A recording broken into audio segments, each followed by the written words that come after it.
Hey guys, tonight we begin with the remarkable lives and incredible resilience of medieval peasants. The everyday heroes who, despite the odds, managed to survive some of the coldest and most brutal nights in history.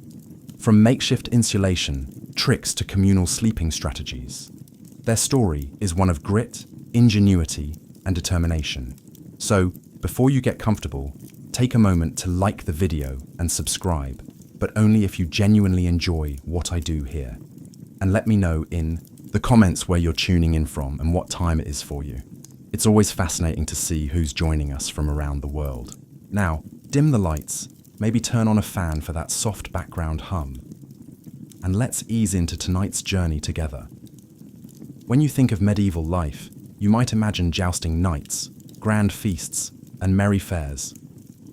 But for the average peasant, winter was less about merriment and more about how do we not die tonight. It wasn't just a season, it was a test of endurance that came around every year, like an especially cruel teacher who didn't believe in second chances. Picture this. You're living in a tiny mud and stick hut with walls so thin, you could probably hear a bird sneeze from outside. No insulation, no windows unless you count a small hole stuffed with animal skin, and definitely no thermostat wars with your siblings. The inside temperature of your home was usually just a polite couple of degrees above whatever the weather was doing outside. If it was freezing outdoors, it was politely slightly less freezing inside. Congratulations. Nights were the worst. Darkness swallowed everything. The wind howled like an angry ghost, and the fire in the hearth sputtered pathetically, doing its best, but mostly just roasting the toes of whoever was sitting closest. If you were on the other side of the room, sorry, you might as well have been camping outside with worse snacks. Clothing wasn't much help either. Peasants didn't own fancy fur coats or goose-down blankets. You had a couple of rough-spun wool tunics, maybe a cloak that smelled suspiciously of goat, and a hope that layering them would turn you into some kind of human onion.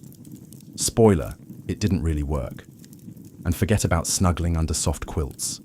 Beds were often nothing more than sacks, stuffed with hay or straw, maybe with a few old rushes thrown in for good measure, and bonus, some fleas for extra company.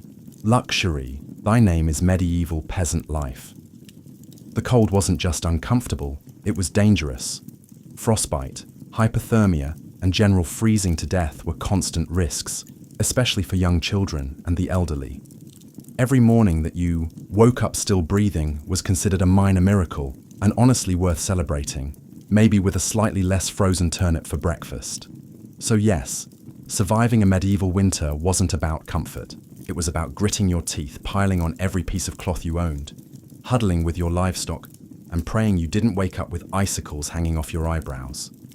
And the real adventure, it was just beginning. If you think your apartment is drafty because the window doesn't close properly, medieval peasants would like a word. Their homes weren't just drafty. They were basically very enthusiastic wind tunnels with a roof. Most peasant houses were what historians politely call WLE and daub construction. Translation: sticks crisscrossed like a giant basket, smeared with a charming mixture of mud, straw, and animal dung. Yes, dung. They weren't trying to be gross. Dung was a cheap, sticky insulator. Plus, it was always readily available, shall we say. These walls, no matter how lovingly smeared, didn't stand much chance against a proper winter storm. The cold wind found every crack, every gap, and gleefully danced its way into the one-room homes, swirling around and making sure you never got too comfortable. Privacy? Absolutely not. Warmth? Not really. Character building? Definitely. And then there were the roofs. Thatched roofs looked picturesque, sure, but after a few months of rain and snow, they sagged, leaked, and occasionally let in the local wildlife. Nothing says pleasant evening like a squirrel dropping onto your dinner. Windows, if they existed at all, were laughably tiny and usually covered with thin animal hides or wooden shutters. Glass was so expensive that even the lord of the manor probably couldn't afford more than a single tiny pane, and peasants. They were just happy if the wind didn't rip the cowhide right off the wall mid-blizzard. To make matters worse, floors were often just compacted dirt. When it rained or snowed heavily, mud seeped up through the ground. So technically, you could say they had indoor water features, not that they appreciated it. In winter, every step inside your own home could feel like trudging across a frozen marsh. Cold from below, cold from above, cold from inside. It was a three-dimensional assault on your body heat. But medieval peasants weren't the type to whine. They packed gaps with moss, jammed old rags into the worst drafts, and huddled close to each other. Human insulation at its finest, creativity, stubbornness, and a bit of sheep grease rubbed into the walls were often the only things standing between them and becoming medieval popsicles. Because if your house was falling apart and your best protection against the elements involved mud and goat hair, well, at least you could laugh about it. Sort of if your teeth weren't chattering too hard. As if the freezing air wasn't enough, medieval peasants also had to battle a silent enemy rising from below. The frozen ground itself. Floors weren't really floors back then. They were just slightly flatter patches of earth inside your home. Maybe if you were lucky, someone had thrown down some straw or old rushes to give you the illusion of comfort. But make no mistake, you were sleeping one insulted back away from the cold, hard dirt, and, oh, that cold was relentless. It seeped up from the earth like an evil little ghost, worming its way through the straw into your bones and straight into your very soul. If you dropped anything onto the floor during a winter night, congratulations. It was now part of the permafrost. Medieval peasants tried to fight this grim battle in a few ways. One method was layering thick mats of straw across the floor if you could afford it. Or more realistically, if you could steal enough of it from your neighbor's field without getting caught, you might have adjacent insulating barrier. But straw, flattened fast, got moldy even faster, and added an extra crunchy soundtrack to your already miserable nights. Some homes layered dried rushes onto the dirt instead. Every so often, they would throw fresh rushes on top without cleaning out the old ones. Over time, this created a fascinating ecosystem of decomposing plants, fleas, and whatever mystery creatures decided to move in. It was basically medieval carpet padding, if your carpet was alive, slightly damp, and smelled like a wet dog. Beds, for those who had them, didn't solve much. They were usually little more than wooden frames packed with, you guessed it, more straw or hay.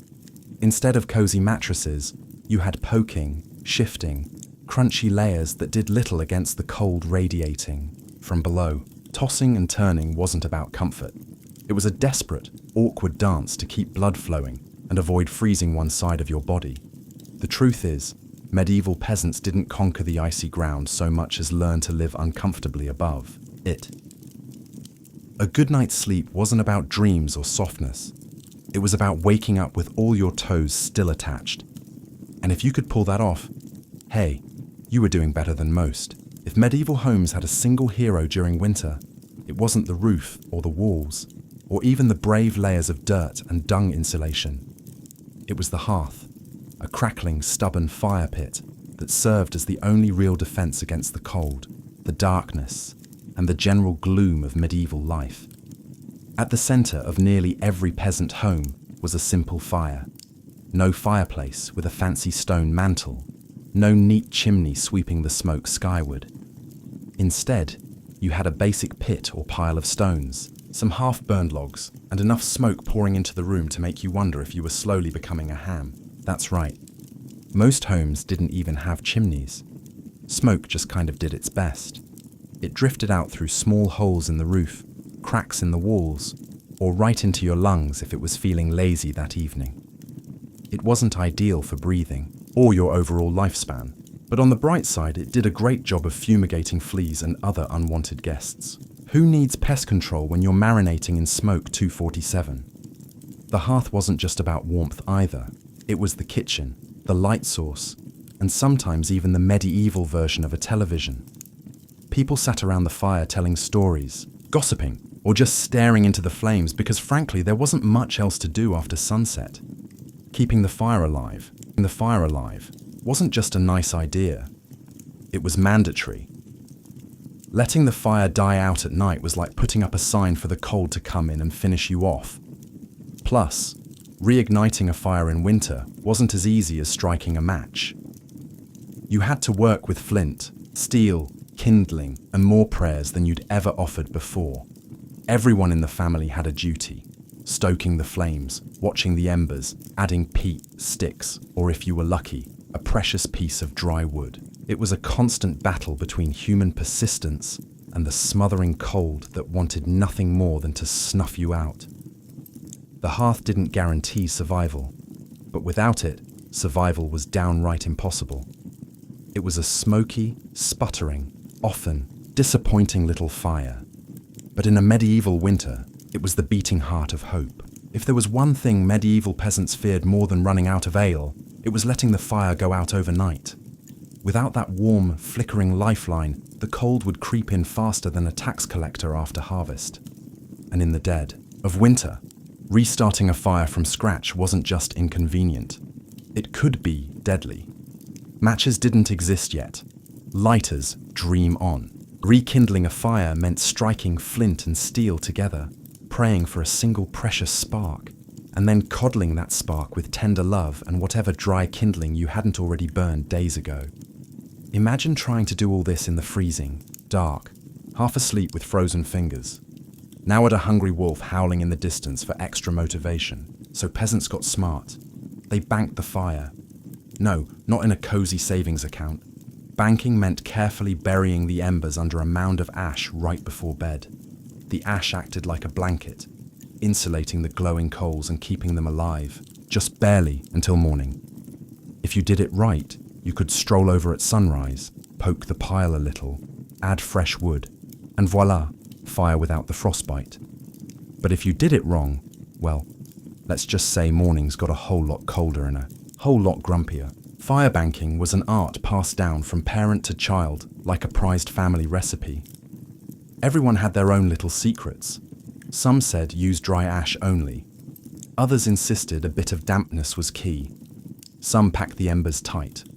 Others let them breathe. You could practically start a medieval argument just by suggesting a better fire banking method. It was the ancient version of arguing over barbecue techniques, just with slightly higher survival stakes. Sometimes banking the fire wasn't enough. A howling wind might sneak through a crack and snuff it out anyway. Or a clumsy sheep might stumble into the hearth. Yes, it happened. That's why some families took turns getting up in the night to check the coals. Basically, the medieval equivalent of sleepwalking to the thermostat. In the end, firebanking was less about mastering nature and more about buying just a few more precious hours of warmth. And if you woke up to even a single surviving ember, that was your victory right there, and enough to face another day of battling the cold. In medieval times, the phrase, "the more the merrier," wasn't just about parties. It was a winter survival tactic. When the fire sputtered and the freezing winds whistled through every crack, there was one surefire source of warmth: each other. And if that meant sleeping cheek to cheek with your entire family, neighbors, livestock, and possibly a very confused goose, so be it. Forget about personal space. Privacy wasn't even a concept. On the coldest nights, the goal wasn't comfort. It was don't wake up frozen to the floor. Entire households piled into the warmest corner of the house, wrapped in whatever scraps of cloth they could find, and formed what could best be described as a desperate, snoring human lasagna. Younger kids squeezed in between parents, grandparents snuggled under the outer layers, and if Cousin Ethel showed up unexpectedly, well, there was always room for one more. If you were lucky, you got to sleep in the middle, where body heat radiated from all sides. If you were unlucky, you were on the edge, the medieval equivalent of sleeping next to the door of a meat locker. And woe to the person who moved too much during the night. You shift once to get comfortable, and suddenly you've knocked Aunt Maud into the freezing draft by the wall. Congratulations, you're now the family villain. Sometimes even bedding was shared. A communal straw mattress that slowly flattened under, the nightly weight of multiple generations. And because hygiene wasn't exactly winning any awards back then, let's just say it wasn't the most fragrant sleeping arrangement. But hey, when it's you versus frostbite, you stop being picky. Body heat wasn't just nice, it was strategic. Some medieval guides even recommended deliberately arranging the strongest, warmest people on the outside of the group, like human shields against the cold. Babies and frail elders were tucked deep in the center, treated like the precious little heat generators they were. This wasn't just about survival, though. Over time, it became part of daily life, part of family bonding. Long winter nights huddled together led to storytelling, singing, and undoubtedly some very interesting conversations muffled under a shared wool blanket. So, next time your sibling steals your blanket, or your dog hogs the bed, just remember, at least you're not fighting for elbow space between a snoring uncle and a particularly judgmental goat. If you thought modern roommates were a challenge, medieval peasants would like to introduce you to their winter housemates. Cows, goats, pigs, chickens, basically anything with a pulse and a little bit of body heat. Bringing animals indoors wasn't just a quirky village tradition, it was vital for survival. Livestock generated warmth, and in a poorly insulated havel where the wind howled louder than your stomach, every little degree mattered. Plus, if your goat shared a wall with you, it was slightly less likely to get stolen by a neighbor in the dead of night. 2 birds, 1 stinky stone. At night, the house became a chaotic living furnace. Chickens nested in corners, pigs snorted near the hearth, and cows lounged luxuriously against the walls, chewing cud like they paid rent. It wasn't glamorous, far from it. If you've ever been stuck in a car on a summer road trip with someone who forgot to shower, imagine that.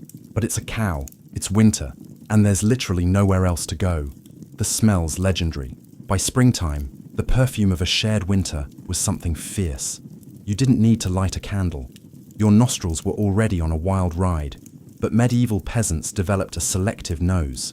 They didn't complain much because they knew one uncomfortable truth. The more animals inside, the fewer frozen toes in the morning. Certain animals even had prime spots. Cows, being the biggest and warmest, usually took center stage near the family. Goats were allowed closer in for their warmth.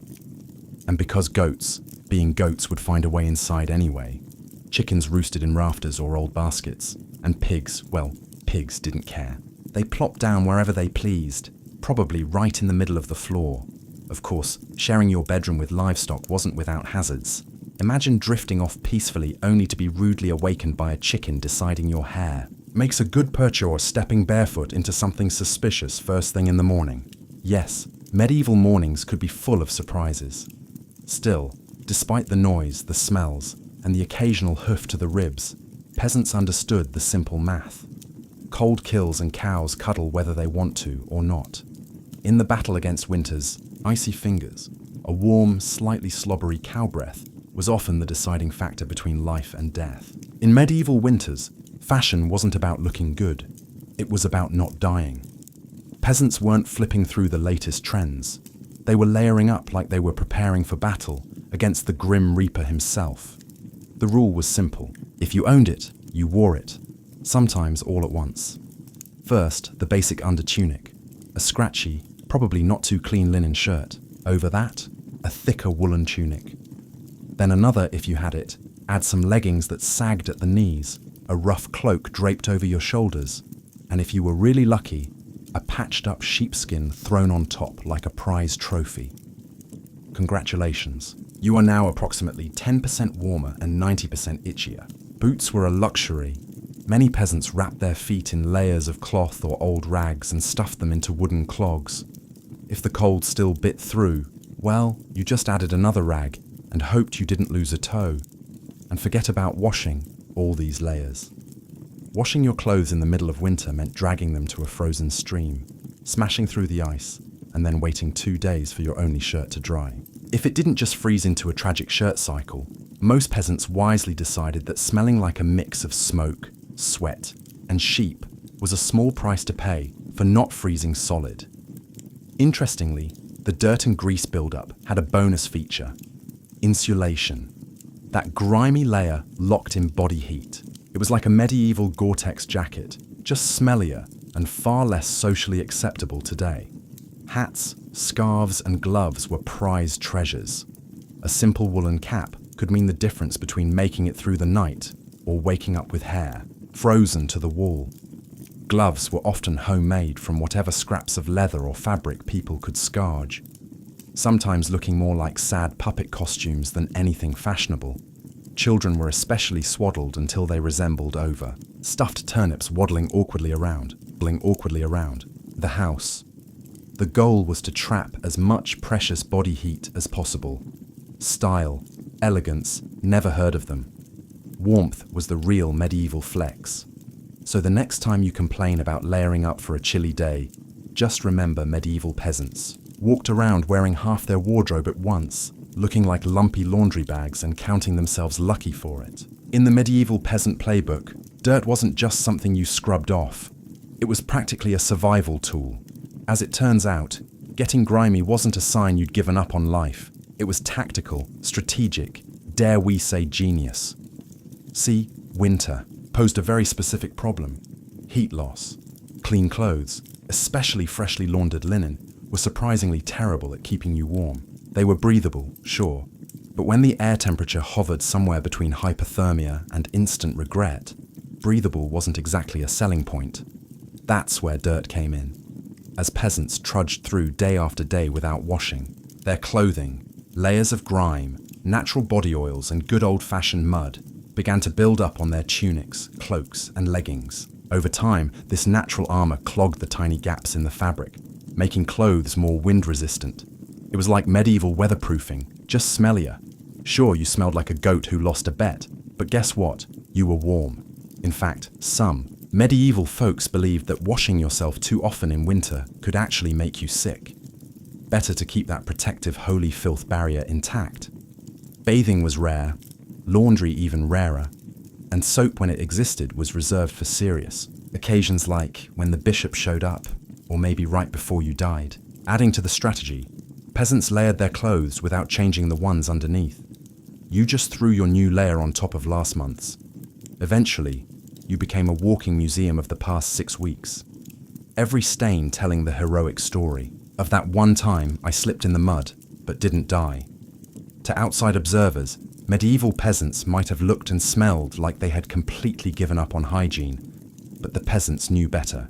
That grimy, crusty tunic was a thermal shield against death by frostbite. It wasn't glamorous, but neither was freezing to death because you wanted to smell like flowers.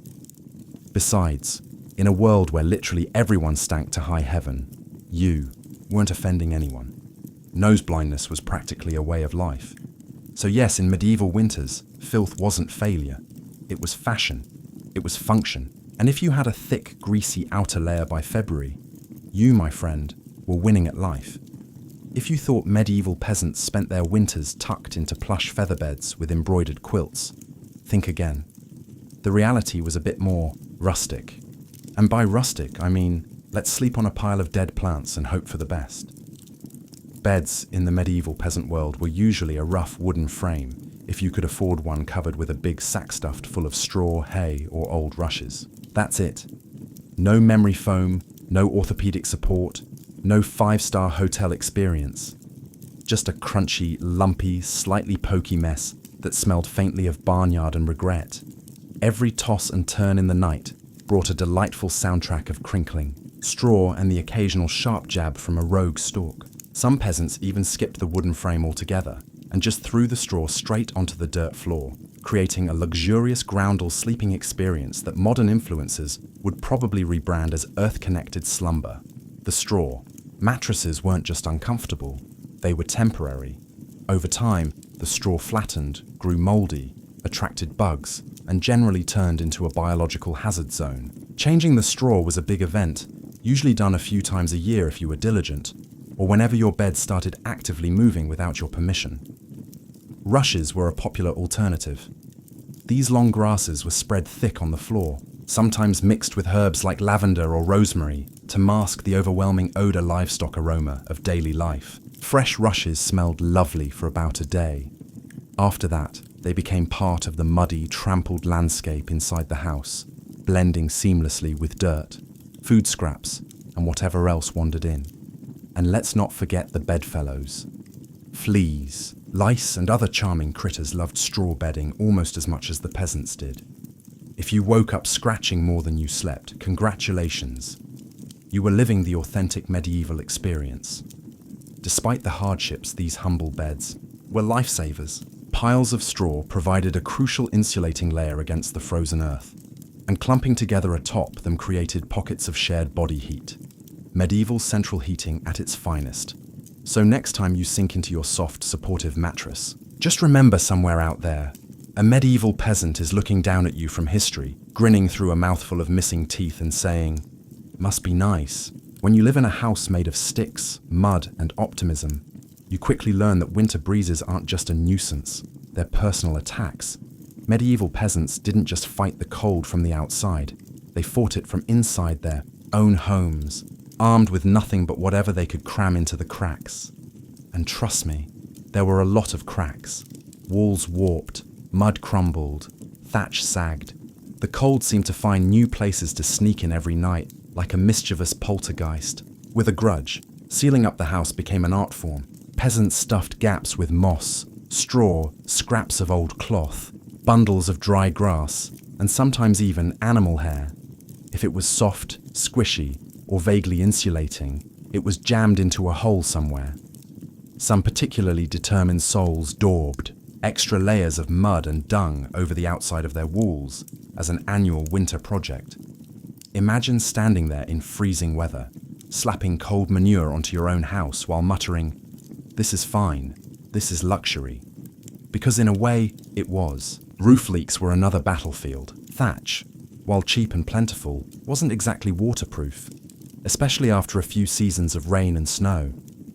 Peasants would plug holes in the roof with spare bits of cloth, bundles of reeds, or in moments of true desperation, chunks of turf stolen from the nearest field.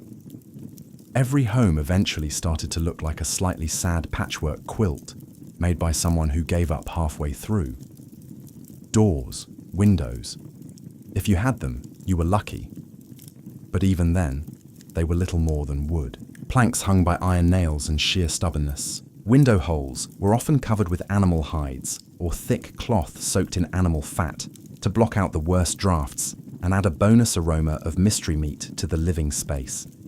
Every night was a battle between human ingenuity and the relentless, sneaky cold. One minute you were warm, the next minute a sudden gust would find the one spot you missed, slapping you awake like a frosty hand of doom. Yet somehow, through cleverness, stubbornness, and a refusal to accept, slightly frozen as a permanent state of being, medieval peasants patched, stuffed, and muddled their way through the worst winters nature could throw at them, one muddy handful at a time. When the cold bites hard enough to keep you awake at night, medieval peasants had a solution. Don't even try to pretend everyone's sleeping at once. Instead, they developed a survival strategy that today would make any military commander proud, sleeping in shifts. It wasn't some grand organized system with whistles and roll calls. It was far simpler and much more desperate. Half the household stayed awake, tending to the fire and patching up stray drafts, while the other half curled up under threadbare blankets and hay, trying to catch a few precious hours of half-frozen sleep. The fire needed constant attention. Left alone, it would die down, and restarting it, remember, was about as easy as getting a stubborn donkey to dance. So, someone had to be on ember patrol. And since no one wanted to get up once they were finally warmish, families rotated shifts. You dozed for a few hours, got elbowed awake, then stumbled over to the hearth to poke, prod, and curse the fire back to life while trying not to step on a goat. The rotation wasn't glamorous. There were no night vision goggles, no late night, snacks, and certainly no 5 more minutes snooze buttons. Just stiff joints, heavy eyelids, and a growing resentment toward whoever snored loudest during your shift. Children old enough to hold a stick were pressed into service, learning early that in winter, everyone pulled their weight or froze trying.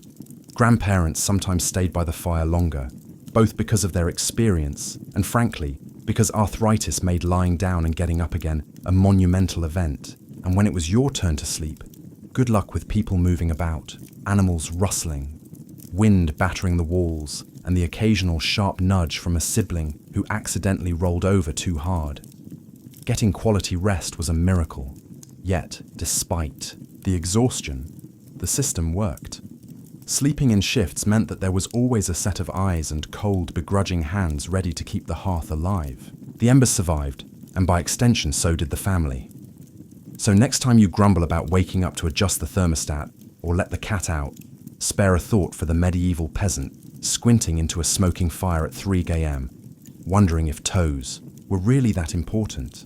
After all, you know it's cold when you have to think about how you breathe just to stay alive. Medieval peasants didn't just battle the freezing air with cloaks, fires, and creative sleeping arrangements. They even adjusted the way they inhaled and exhaled to survive the night. The problem was simple. Deep, open-mouthed breathing pulled icy air straight into your lungs. In a world where pneumonia could kill you faster than you could say, "Hail Mary," that was a risk nobody wanted to take. So peasants learned the art of what you might call survival breathing. Instead of sucking in huge gulps of air like they'd just run a marathon, they kept their breathing shallow, slow, and most importantly, through the nose. The idea was to gently warm the incoming air a bit before it hit their lungs.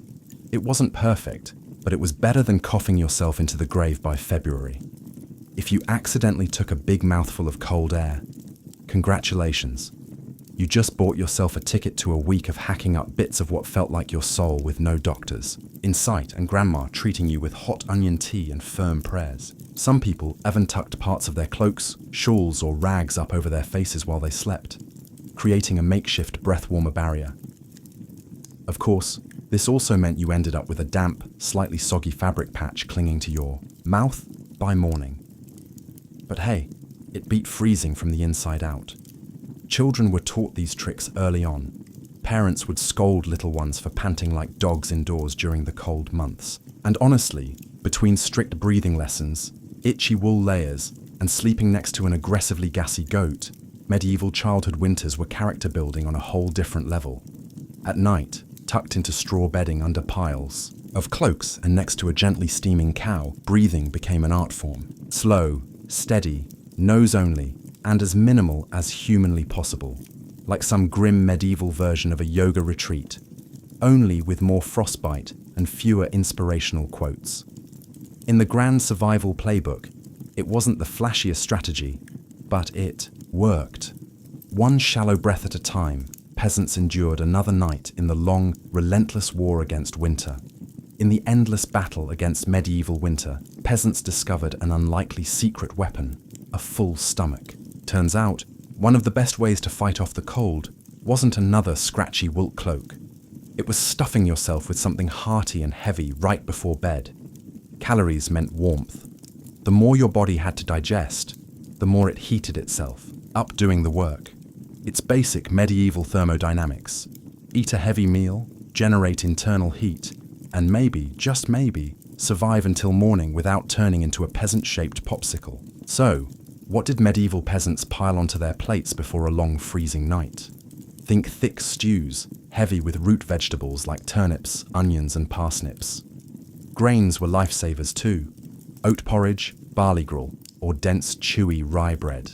If you were especially lucky, say after a festival day or a generous slaughter, you might even get a hunk of salted pork or a slice of dried sausage thrown into the pot. This wasn't comfort food in the Instagram sense. No delicate presentation, no artisanal garnishes. It was one enormous, vaguely brown meal, designed to sit in your gut like a friendly brick, slowly burning through the night and keeping you just a little bit warmer. It wasn't just about eating a lot. It was about eating smart. Foods that took longer to digest provided a slow, steady trickle of warmth. Fatty foods were particularly praised, not just for the energy they provided, but because fat burns slower than lean meat. A belly full of stew, bread, and a questionable amount of lard. Peak medieval winter luxury. Parents made sure even the pickiest children ate heartily. Nobody cared if little Thomas didn't like turnips. You ate the turnips, or you shivered through the night thinking about how much you missed the turnips. Harsh but effective parenting. Medieval style. Of course, heavy nighttime eating came with its own hazards. You might be warmer, but you were also risking a night of vivid, bizarre dreams, fueled by a stomach trying desperately to process an entire field's worth of cabbages.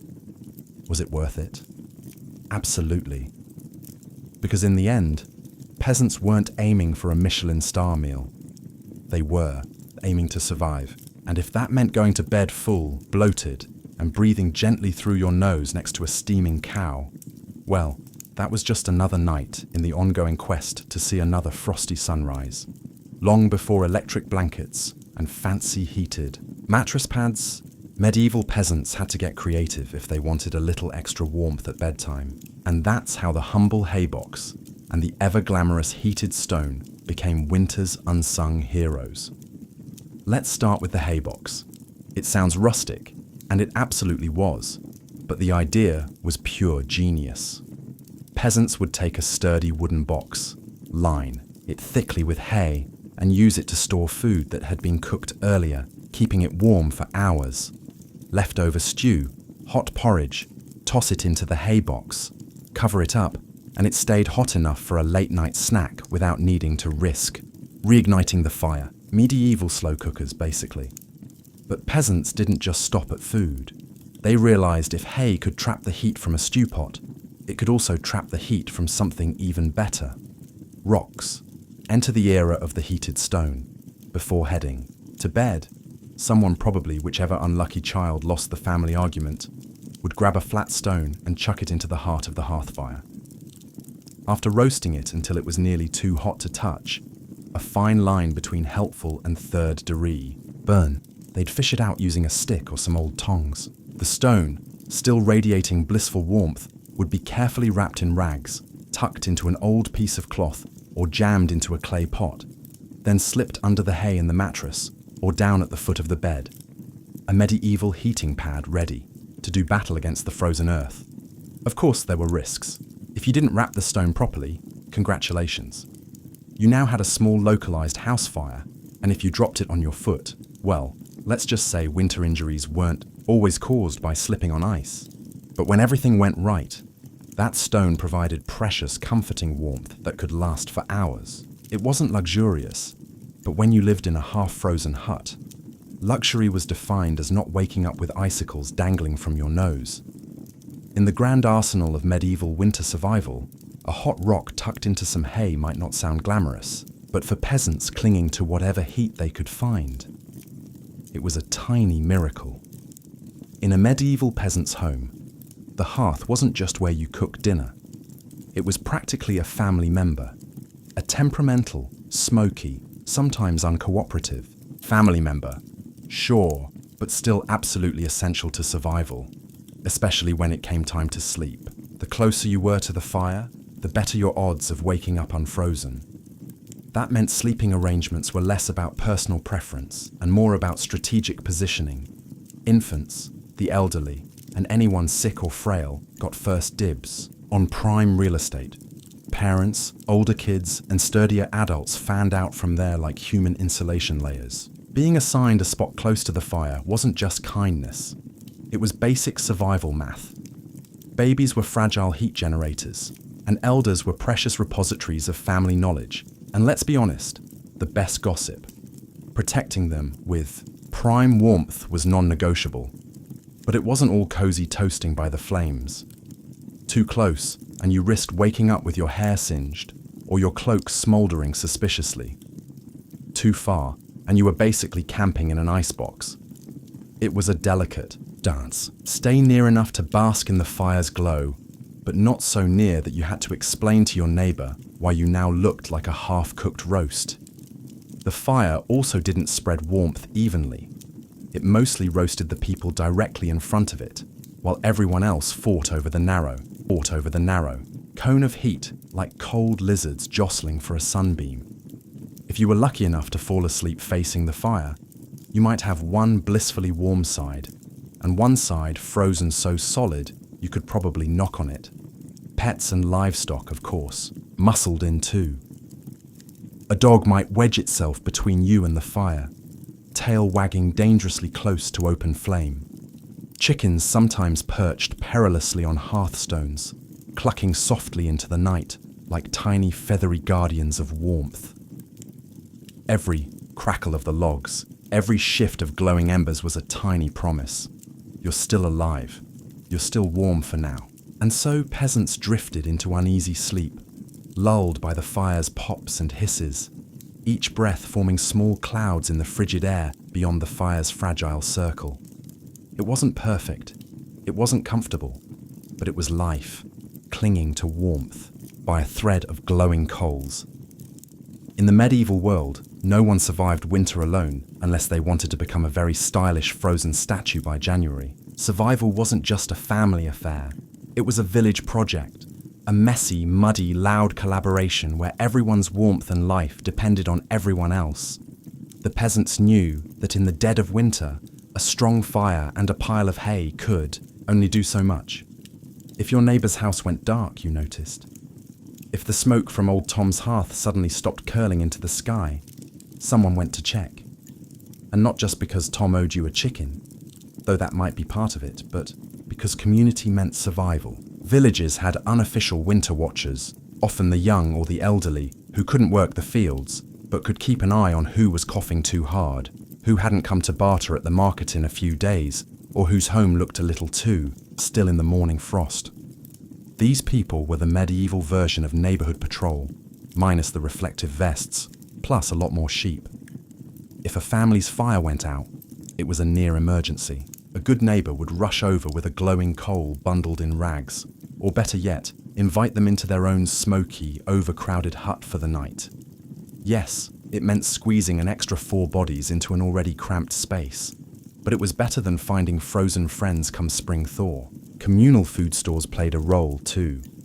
During especially brutal winters, villages sometimes pulled their last salted meat, grain, and dried vegetables. It was grim charity. No one had much, but a few communal meals could be the difference between staggering into spring or not. Even children understood the stakes. They helped deliver wood, shared embers, and ran urgent messages when someone needed help. No one was too small or too tired when winter came knocking. Sure, medieval villages weren't all sunshine and hugs. Feuds happened, disputes over land, goats, or who borrowed whose good cooking pot never really went away. But when the nights grew deadly cold, old grudges were often quietly shelved. After all, a rival was still worth saving, because tomorrow it might be you needing rescue. In the icy heart of winter, the village became one big, stubborn family. Sometimes dysfunctional, often hilarious, always fiercely determined to survive, together. One muddy boot, one crackling ember, one frozen smile at a time. When medieval peasants faced the merciless cold of winter, they didn't just pile on cloaks or stoke the fire.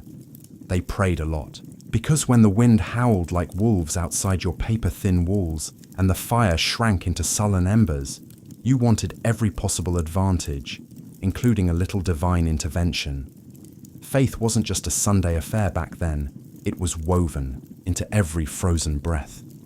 Before crawling under layers of straw and scratchy wool, families would kneel together, offering up hurried prayers to keep the fire burning, the roof intact, and their toes attached by morning. Saints became more than distant holy figures. They were winter's frontline defense. Semei, for instance, was called upon to protect against throat ailments, not a minor concern when one mouthful of icy air could land you coughing up your soul. St. Nicholas wasn't just the jolly gift-giver of later legend. He was also asked to protect households from sudden ruin during the lean, deadly months. Superstitions wrapped themselves snugly around daily survival. Some families sprinkled a little holy water near the hearth before sleeping, hoping it would protect against evil spirits, or at the very least mischievous drafts. Others marked doorways with blessed chalk after certain feast days, pleading for warmth and luck to find their way inside. Candles played a role too. Special vigil candles, often blessed by the local priest or the most pious old woman in the village, were sometimes kept burning throughout the night, a flickering plea against the cold darkness clawing at the walls. And of course, no serious winter prayer session was complete without a few promises.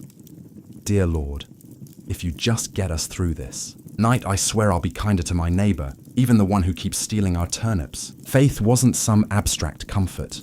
It was a daily, urgent conversation. The peasants weren't asking for luxury, just survival. A little heat, a little food, and one more day to muddle through until spring broke the frozen grip on their tiny villages. It was simple, raw hope whispered into the smoky rafters. tangled in breathless prayers and tucked under itchy blankets that somehow carried them through the endless, merciless nights of winter. For all the ingenuity, prayers, and stubbornness medieval peasants threw at winter, the truth was chilling. Sometimes it wasn't enough. And when winter won, it didn't just take a few unlucky souls. It took entire families, whole villages, vanishing them into silence beneath a heavy shroud of snow and ice. Some winters were particularly cruel, like the infamous Great Famine Winter of 1315, when rains destroyed crops, livestock starved, and freezing temperatures turned an already brutal existence into a slow, grinding disaster. People were so desperate that stories whispered of eating shoe leather, bark, and in the most horrifying cases, each other. Failure to keep the fire alive wasn't just an inconvenience, it was often a death sentence. Without the hearth's meager warmth, families huddled together for the final time. Neighbors would sometimes stumble across whole households in spring, bodies still locked in one another's frozen embrace, as if trying to share just a little more, heat until the very end. Houses themselves could collapse under the weight of heavy snow or battering ice storms. A roof giving way in the middle of a frozen night wasn't just catastrophic, it was often fatal. Dragging yourself through thigh-deep snow to beg shelter from neighbors wasn't a guarantee either, especially if those neighbors were already stretched to the breaking point. Disease loved the cold too. Starvation weakened the body and cramped. Smoky homes turned into breeding grounds for pneumonia, bronchitis, and other deadly infections. A simple cough in December could easily be a funeral by January. And then there was the quiet horror: frostbite. Fingers, toes, even ears blackened and died while still attached to their owners. Some villagers survived winters at the cost of their limbs, a grim badge of honor that said, "I made it through, but winter took a piece of me." Yet, what's most haunting isn't just the death, it's the eerie normalcy of it. People accepted that each winter, some among them wouldn't see the thaw. Death wasn't unexpected. It was just another neighbor at the door, wrapped in frost, waiting its turn. Even amid the bitter cold and constant threat, medieval peasants pressed on, stubborn, grieving, clinging to life. Because as long as there was one ember left in the hearth, one breath hanging in the frozen air, there was still a fight worth fighting. When we look back at medieval peasants, those muddy, frost-bitten survivors of endless winters, it's tempting to see only their hardships: the cracked hands, the frozen toes, the smoke-choked huts. But buried beneath all that struggle is something far more powerful, a legacy of raw, stubborn ingenuity and unbreakable endurance. They didn't have central heating, thermal jackets, or cozy memory foam mattresses. They didn't even have the luxury of assuming they'd survive until spring. But what they did have, and what they left behind, was the blueprint for resilience. Every haystead mattress, every hand-banked fire, every moss-crammed wall gap was a testament to human creativity under pressure. Faced with impossible odds, they didn't collapse in despair. They adapted. They learned from the land, from each other, and from the bitter lessons carved by each brutal winter. Their communities were built on more than shared land. They were built on shared survival. They taught each other to watch over the sick, to pull resources when food ran low, to trust that helping a freezing neighbor today meant someone might help you tomorrow. They lived by the understanding that no one beats winter alone. Their faith, too, was a kind of endurance. They were prayers into their daily lives, not just out of fear, but out of hope. Fragile, stubborn hope that tomorrow might be a little warmer, a little brighter. Hope that after 100 dark nights, spring would come again, and life would find a way to push through the frozen ground. And somehow it did. Because of their sacrifices, because of their unglamorous victories, surviving one more night, one more storm, future generations thrived. Bit by frozen bit, they pushed humanity forward. Enduring winters their ancestors could barely survive until warmth and comfort became common expectations instead of distant dreams. Their blood, sweat, and ingenuity are stitched invisibly into the lives we live now. Every cozy blanket, every warm house, Every lazy winter evening spent sipping tea under soft lights. All of it is the end result of countless medieval peasants refusing to give in to the cold. So the next time the wind howls outside your double-paned window, maybe spare a thought for them. The nameless, fearless ones who turn shivering survival into a living legacy. One ember, one breath, one stubborn heartbeat at a time. Anne Boleyn didn't come into the world with a crown on her head or armies at her feet. Born around 1501, likely at Blickling Hall or Hay Castle, she was the daughter of Thomas Boleyn, an ambitious diplomat, and Elizabeth Howard, a noble woman with powerful family ties. In the grand scheme of Tudor society, Anne's birth barely stirred, a ripple. Yet from these modest beginnings, something extraordinary was taking root. A life that would one day tilt the course of English history. From an early age, Anne was set apart not by her wealth, but by her mind. She was clever, spirited, and by all accounts, magnetic. Recognizing her potential, her family sent her abroad to the continent, where her education truly began. First, she served Margaret of Austria in the glittering court of the Netherlands, an experience few English girls could dream of. There, Anne absorbed the art of diplomacy, refined manners, and the subtle dance of European politics. But it was in France that Anne's brilliance was truly polished. She spent years in the sophisticated courts of Queen Claude and Queen Marguerite of Navarre, learning the language of influence, elegance, flirtation, wit. While other young women perfected their embroidery, Anne mastered conversation, intrigue, and the art of commanding attention without ever seeming to seek it. By the time she returned to England in the early 1520s, Anne was something rare, a woman who could rival the sophistication of continental courtiers while carrying the ambition of a rising English house. She wasn't a classic beauty, even her admirers admitted as much, but she was arresting. Dark eyes that sparked with intelligence, a quick musical voice, a way of moving that suggested purpose, just barely concealed beneath layers of courtly grace. Anne didn't just enter rooms, she changed their gravity. At a time when a woman's fate was often sealed by birth and marriage, Anne refused to drift quietly into obscurity. She had seen the power that charm and intellect could wield in foreign courts, and she intended to use that knowledge at home. Anne Boleyn was still a young woman then, clever, ambitious, untested, but history was already beginning to stir around her. The girl who returned to England was no longer just Thomas Boleyn's daughter. She was a player in a larger game, one that would soon engulf the crown itself. When Anne Boleyn returned to the English court, she was unlike anyone the nobility had ever seen. In a world full of pale-faced, modest English roses, Anne was a thunderstorm, electric, unpredictable, impossible to ignore.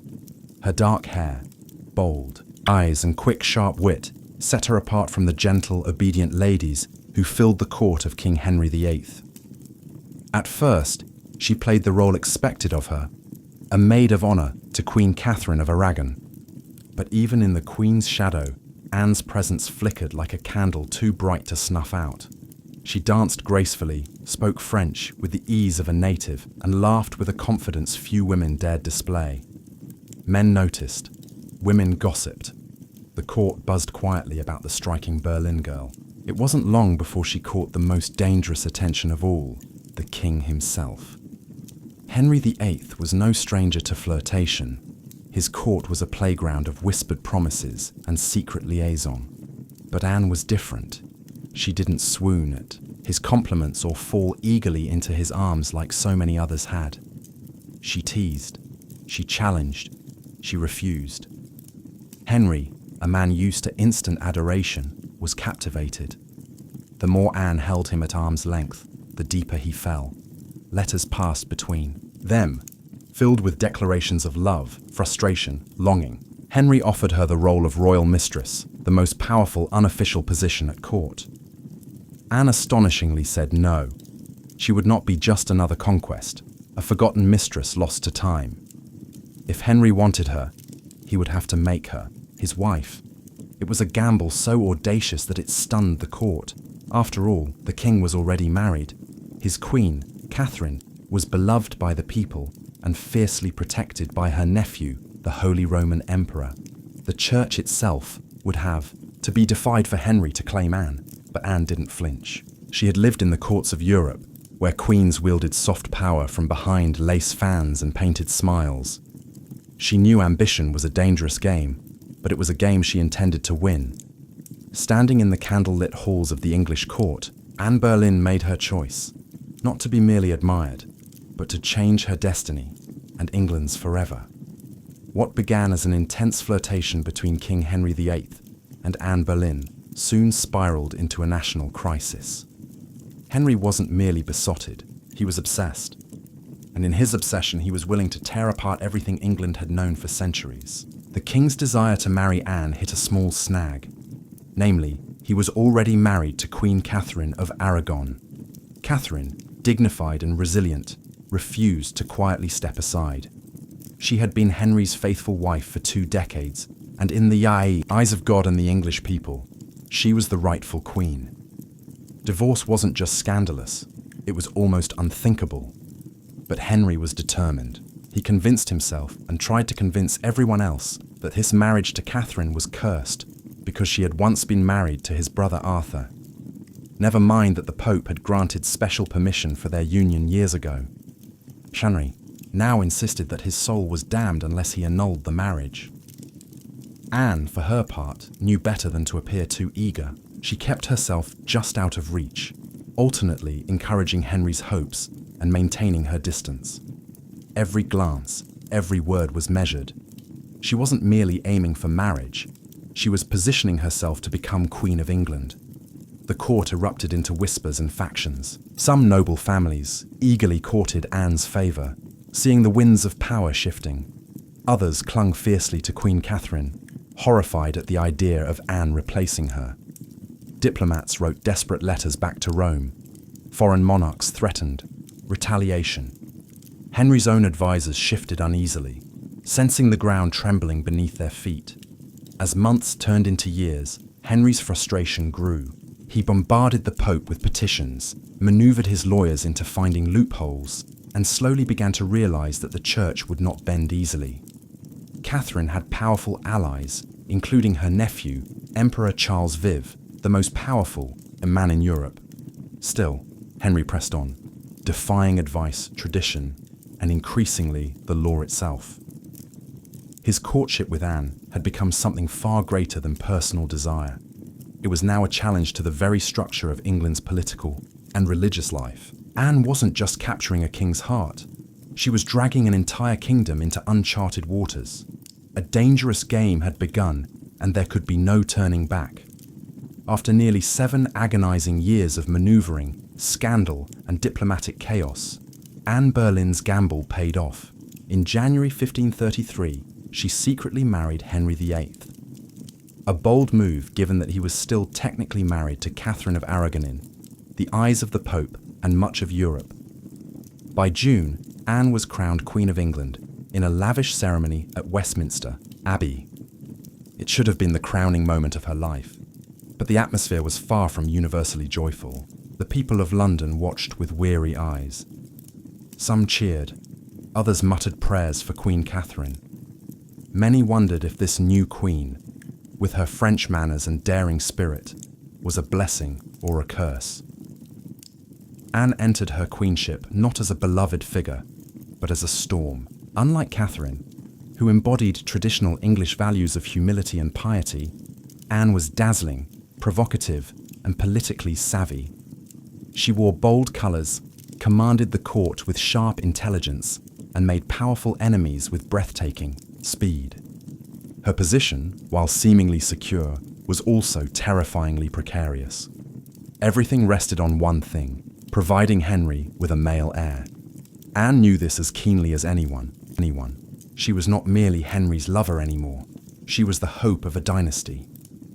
Early in her pregnancy, Anne and Henry were elated, certain the child would be a boy. But in September 1533, Anne gave birth to a daughter, Elizabeth.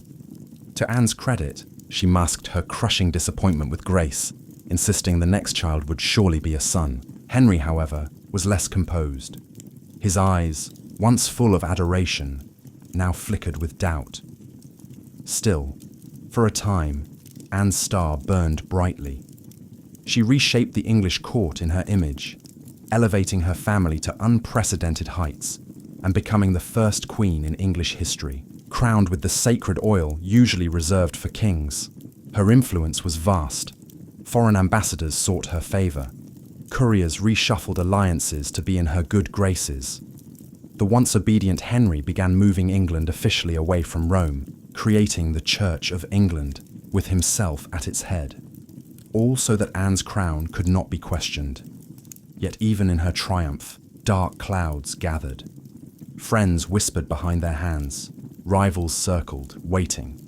And Henry, fickle and restless, was already beginning to look beyond the brilliant woman who had rewritten the kingdom for him. Anne had won the throne, but keeping it would demand more than charm, ambition, or even love. Anne Boleyn had climbed higher than almost any woman of her time.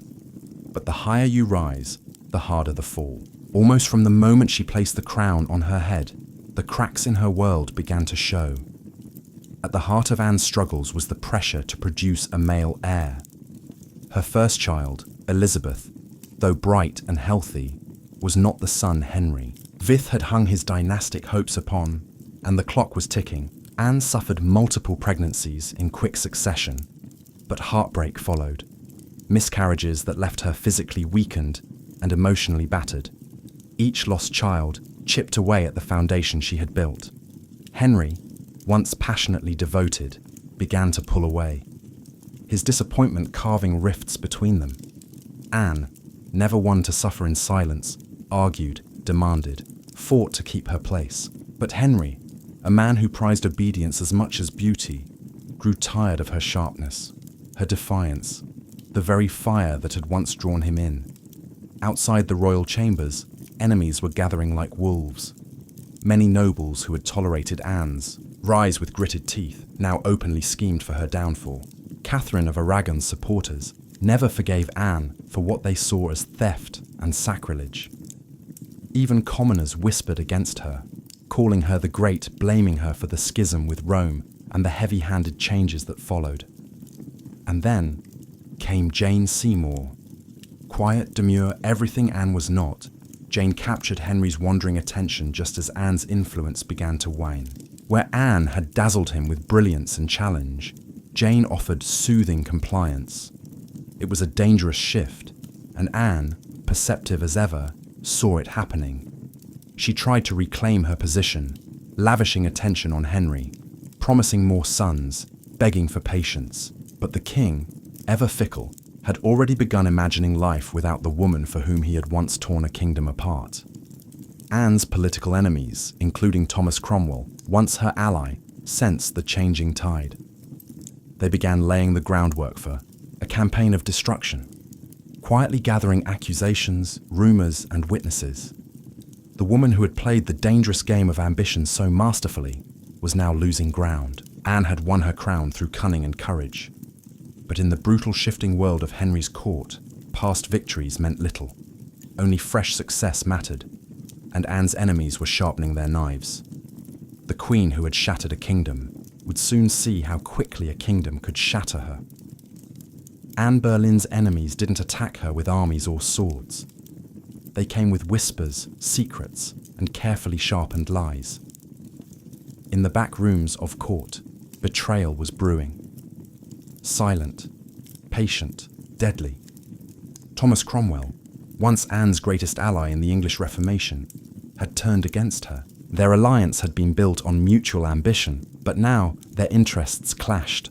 Anne wanted reforms to help the poor and limit the power of greedy nobles. Cromwell wanted stability, favour with Henry, and no interference. Anne's boldness had made her dangerous, and in Henry's fickle heart, love had curdled into irritation, suspicion, and cold detachment.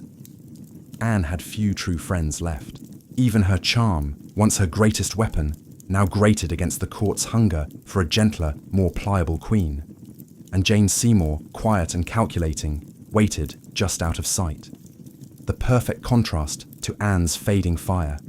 It was Cromwell who moved first, knowing Henry was restless, Knowing that the king wanted an exit, but lacked a convenient excuse, Cromwell offered a solution. What if Anne could be removed, not by divorce, which would humiliate Henry, but by disgrace? The accusations were wild, monstrous, even adultery, incest, conspiracy against the king. Anne, the proud, brilliant queen, painted as a betrayer, a temptress, a threat to the very crown she once redefined. Cromwell carefully gathered evidence, coaxing confessions under torture, twisting courtly flirtations into damning testimony. Several men, including Anne's own brother, George Boleyn, were arrested. The charges made little sense. They were riddled with contradictions and impossibilities. But in Henry's court, truth was whatever the king needed it to be. Anne, sensing the tightening noose, fought desperately. She appealed to Henry's memory, to the love they had once shared, but it was no use. The man who had once torn England apart for her now refused to meet her eyes. In May 1536, Anne was arrested and taken to the Tower of London. As the great gate slammed shut behind her, she knew the truth. She was no longer a queen. She was a prisoner, a pawn trapped in the brutal game she had once played so masterfully. Betrayal had sealed her fate. And now, alone in the tower, Anne Boleyn waited for the final move.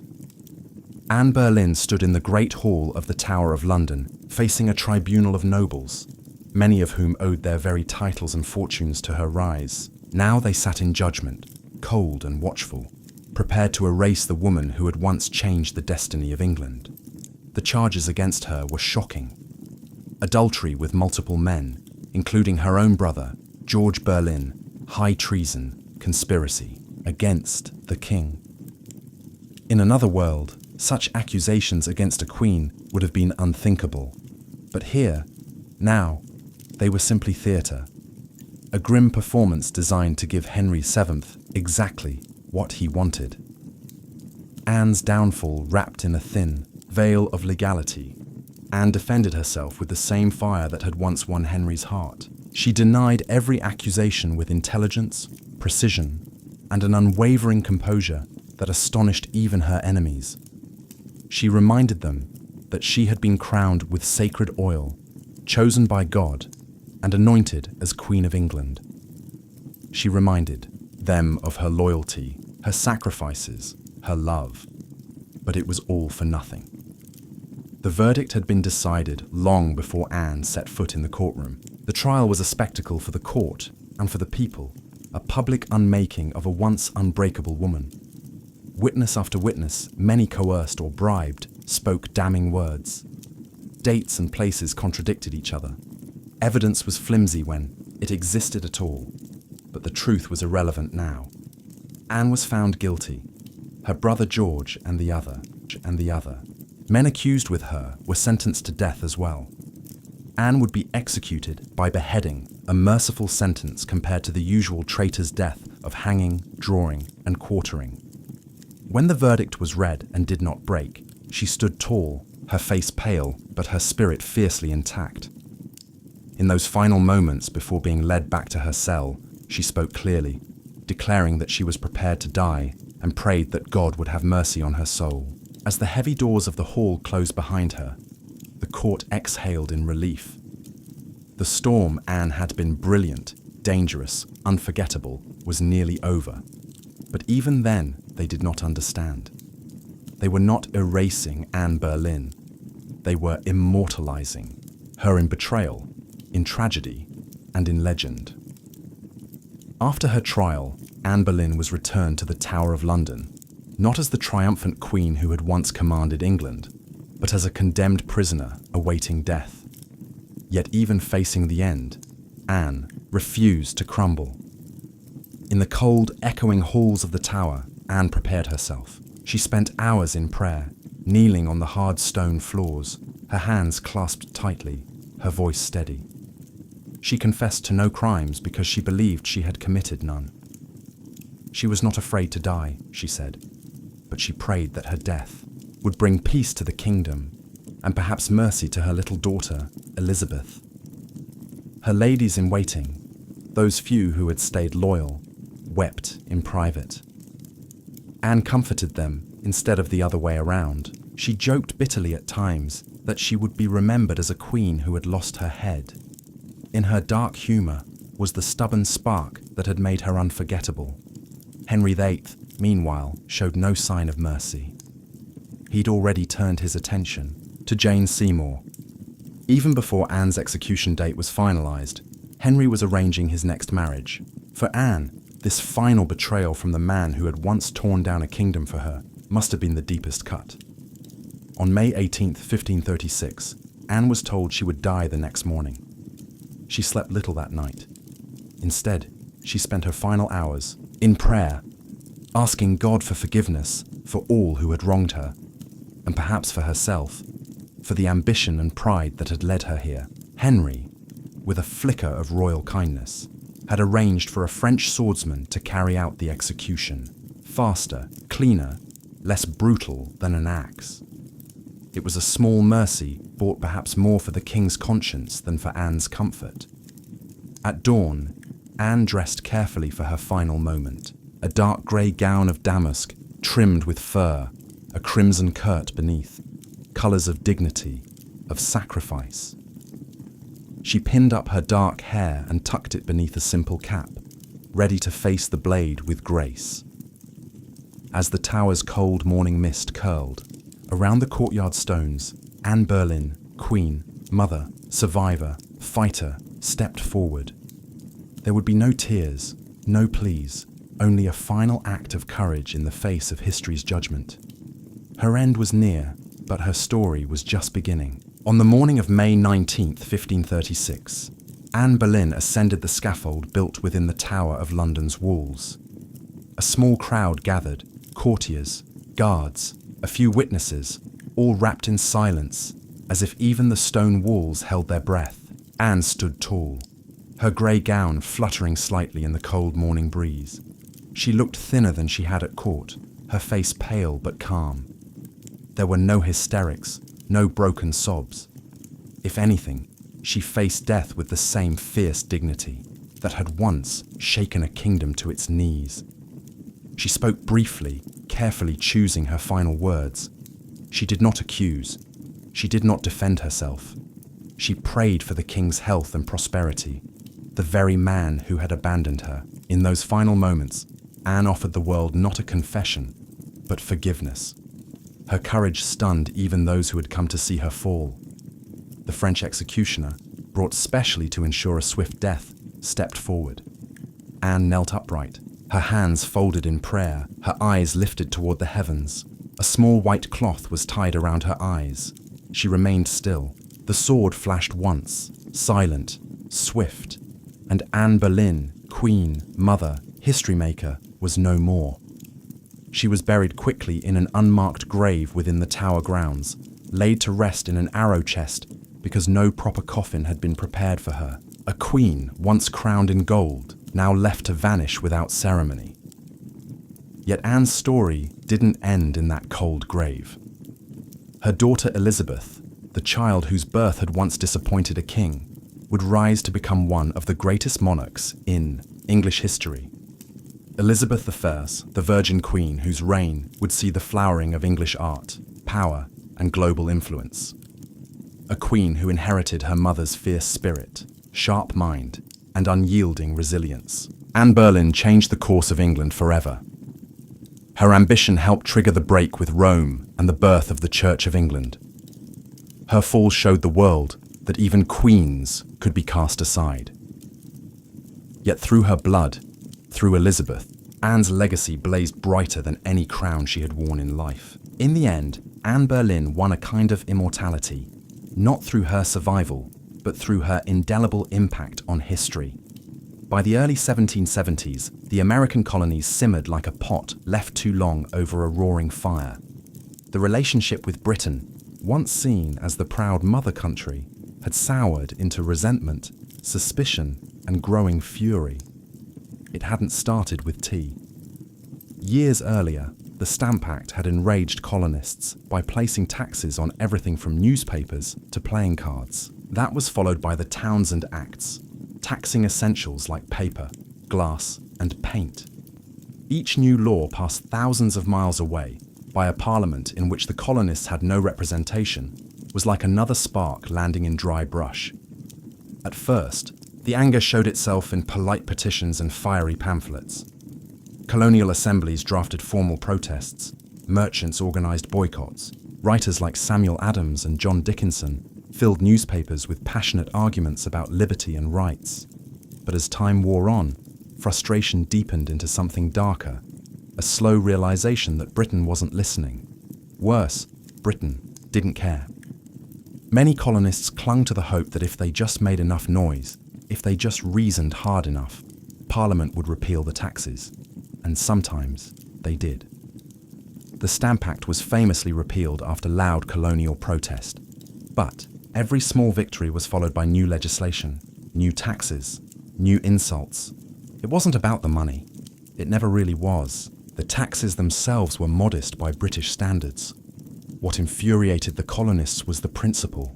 They were being taxed without consent, treated as subjects rather than citizens, ruled like distant possessions rather than partners. Boston, more than any other city, became the beating heart of resistance. The Sons of Liberty, a secretive, fiery group of patriots, grew louder and bolder. In 1770, tensions exploded into violence when British soldiers fired on unarmed civilians in what became known as the Boston Massacre. Blood had already stained the cobblestones. Trust was a thing of the past. By 1773, the colonies were teetering, on the edge. A final insult would tip them into open defiance, and it came not in the form of soldiers or new laws or armies, but in the quiet, seemingly harmless shape of crates stacked with tea. The colonists didn't know it yet, but the night that tea floated in the cold waters of Boston Harbor, the world would change forever. In 1773, Parliament made a critical miscalculation. Believing the American colonies would quietly accept cheaper tea, they passed the Tea Act, a law that was supposed to save the struggling British East India Company and incidentally reassert Britain's right to tax the colonies.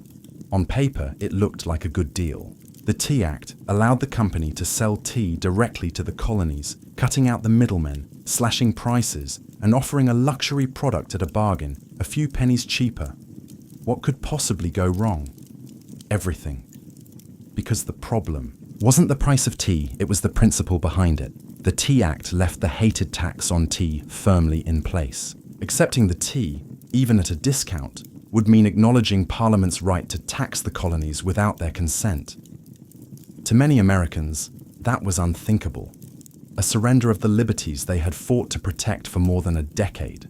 The news of the Tea Act spread like wildfire through the colonies. Merchants fumed. They saw their livelihoods threatened by a monopoly that would crush local trade. Patriots raged at the hidden message. The Crown still believed it could do whatever it pleased. In Boston, the reaction was especially fierce. Already a city scarred by the Boston Massacre and years of economic hardship, Bostonians recognized the Tea Act for what it was, a trap disguised as a bargain. Refusing the tea became a matter of honor, a litmus test for loyalty to the cause of liberty. Public meetings swelled. Newspaper columns burned with fiery rhetoric. Groups like the Sons of Liberty, led by Samuel Adams and others, organized boycotts, vowing that no East India Company tea would be unloaded, sold, or drunk on American soil. All across the colonies, ships carrying the controversial tea were turned away by local resistance. In ports from New York to Charleston, the message was clear: we will not be bought.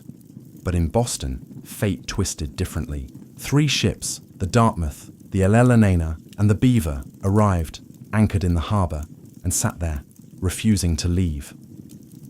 Royal officials insisted the tea be unloaded. The colonists refused. A deadlock grew, taut as a drawn bowring. The tension was unbearable. A single act would break it, and history would never be the same again. As the British tea ship sat stubbornly anchored in Boston Harbor, the city itself transformed into a powder keg. Every day that passed without resolution tightened the tension. Boston wasn't just resisting. It was preparing for a fight. In taverns, churches, and public squares, angry colonists debated what to do. The Sons of Liberty, led by fiery voices, like Samuel Adams, John Hancock, and Paul Revere, moved swiftly to organize resistance. They posted public notices calling on citizens to boycott British tea and held raucous meetings that swelled with farmers, artisans, and merchants alike. Each gathering added fuel to the fire. The Old South Meeting House became the nerve center of the resistance. Thousands crammed into the wooden hall, their breath fogging the air, their voices rising in defiance. Here, resolutions were passed, speeches were made, and tempers boiled. Each vote against the unloading of tea was another hammer blow against British authority. But while the people of Boston stood united, the clock was ticking. British law demanded that imported goods like tea be unloaded, and the tax paid within 20 days. If the ships remained after the deadline, customs officials would seize the cargo, and the tax would be collected by force. The Sons of Liberty understood that once the tax was paid, even under protest, the principle would be lost. It wasn't just about the tea anymore. It was about whether the colonies would accept being treated as subjects without rights, or whether they would stand and fight for their future. Meanwhile, the royal governor of Massachusetts, Thomas Hutchinson, dug in his heels. He refused to let the tea ships leave without unloading their cargo, demanding that the law be obeyed. Colonial outrage be damned. To him, backing down meant admitting that mobs, not monarchs, ruled the colonies. Boston's standoff became a spectacle. Every man, woman, and child knew that something was coming. You could feel it in the air, that cold, sharp sense before a storm, when the world holds its breath. All it would take was one spark to ignite an explosion. And somewhere among the crowded streets and crowded hearts of Boston, a decision was quietly taking shape. A plan that would echo across oceans and empires. December 16th, 1773, dawned grey and cold over Boston, a city balanced on the edge of history. For nearly 3 weeks, the tea ships had sat in the harbour like ticking bombs. Now the final deadline had arrived. According to British law, the tea had to be unloaded and the tax paid within 20 days of a ship's arrival. If it wasn't, customs officials could seize the cargo and British troops could be called in to enforce the law. Everyone knew it. Everyone knew what was at stake. If the tea came ashore, the principle was lost. If the colonists allowed it, even once their cause, their claim to rights and liberty would unravel. That morning, thousands of Bostonians and nearby colonists packed into the Old South Meeting House, the largest building in town. Some had walked miles through the icy countryside to be there. The meeting was so packed that men spilled out into the streets, straining to hear the fiery speeches echoing through the halls. Samuel Adams, the iron voice of rebellion, presided over the gathering. Speaker after speaker rose to denounce the Tea Act, to cry out against tyranny, to urge immediate action. But even among the defiance, uncertainty hung heavy. What could be done without sparking outright war? How could they stop the tea without opening the floodgates to brutal retaliation? As the afternoon wore on, riders galloped in with grim news. Governor Thomas Hutchinson remained unmoved. The ships would not be allowed to leave without unloading. The tea would be seized, the tax collected, the king's law enforced. The crowd buzzed with fury. The walls of the meeting house seemed to shudder with the force of it. Yet Samuel Adams stood calmly and spoke the words that signaled the end of debate. This meeting can do nothing more to save the country. A simple sentence, but everyone knew what it meant. There would be no more petitions, no more compromises. Action would be taken. Outside, a war whoop cut through the gathering gloom. The signal. Men disguised themselves quickly, smearing soot on their faces, donning blankets and feathers in crude imitation of Mohawk warriors. It wasn't about fooling anyone. It was about creating a symbol, a message no one could mistake. The deadline had passed. Boston would answer, not with words, but with defiance, As twilight deepened over Boston on December 16, 1773, the quiet streets began to stir. Figures moved through the shadows. Ordinary men cloaked in rough blankets, their faces blackened with soot, some adorned with feathers. They weren't trying to fool anyone into believing they were real Mohawks. Their disguise was symbolic, an act of shedding their old identities, of taking a stand as something new, something fierce. By the dozens, they made their way to Griffin's Wharf, where the 3 tea-ships, the Dartmouth, the Eleanor, and the Beaver, lay anchored. The harbour water churned cold and dark beneath them, thick with the sharp bite of winter air. There was no shouting, no drunken chaos. This was not a riot. It was a mission carried out with calm, ruthless precision. Armed with hatchets and clubs, the disguised colonists swarmed the ships, overwhelming the few crew members still aboard. No harm came to the sailors. They were pushed aside, watched in silence as the operation began. Men split open the wooden chests with practiced blows, the fragrant smell of fresh tea spilling into the cold night air. Others heaved the crates overboard, their heavy splashes echoing across the still waters of the harbour. Chest after chest, 342 in total, was broken and dumped until the black water swirled with thousands of pounds of tea leaves. Spectators watched, from the wharf, silent, AD. British guards stationed nearby made no move to intervene. Whether from confusion, sympathy, or fear of escalating violence remains unclear. Some accounts suggest that even among British loyalists, there was an understanding. Something had shifted, and there would be no stopping it tonight. The discipline was extraordinary. No cargo was stolen. No one raided the ships for valuables. Only the tea, the hated symbol of British oppression, was targeted. In a town where hunger and hardship were daily realities, the men could have easily turned the protest into an excuse for looting. They did not. When it was over, the harbour resembled a great swirling cauldron filled with torn chests and soaking tea leaves. The smell of the sea mixed with the sharp tang of smashed tea, filling the night air with a strange bittersweet scent. The work was done. Silently, the men disappeared into the night, vanishing into the alleys and back streets of Boston. They left behind no names, no leaders, no claims to fame, only the unmistakable mark of revolution. As the last broken crates bobbed in the dark water, Boston stood still, almost holding its breath. The Boston Tea Party wasn't a riot, a brawl, or a drunken spectacle. It was something far rarer, an act of cold, deliberate defiance carried out under the cloak of night. The harbour was transformed into a giant swirling teapot.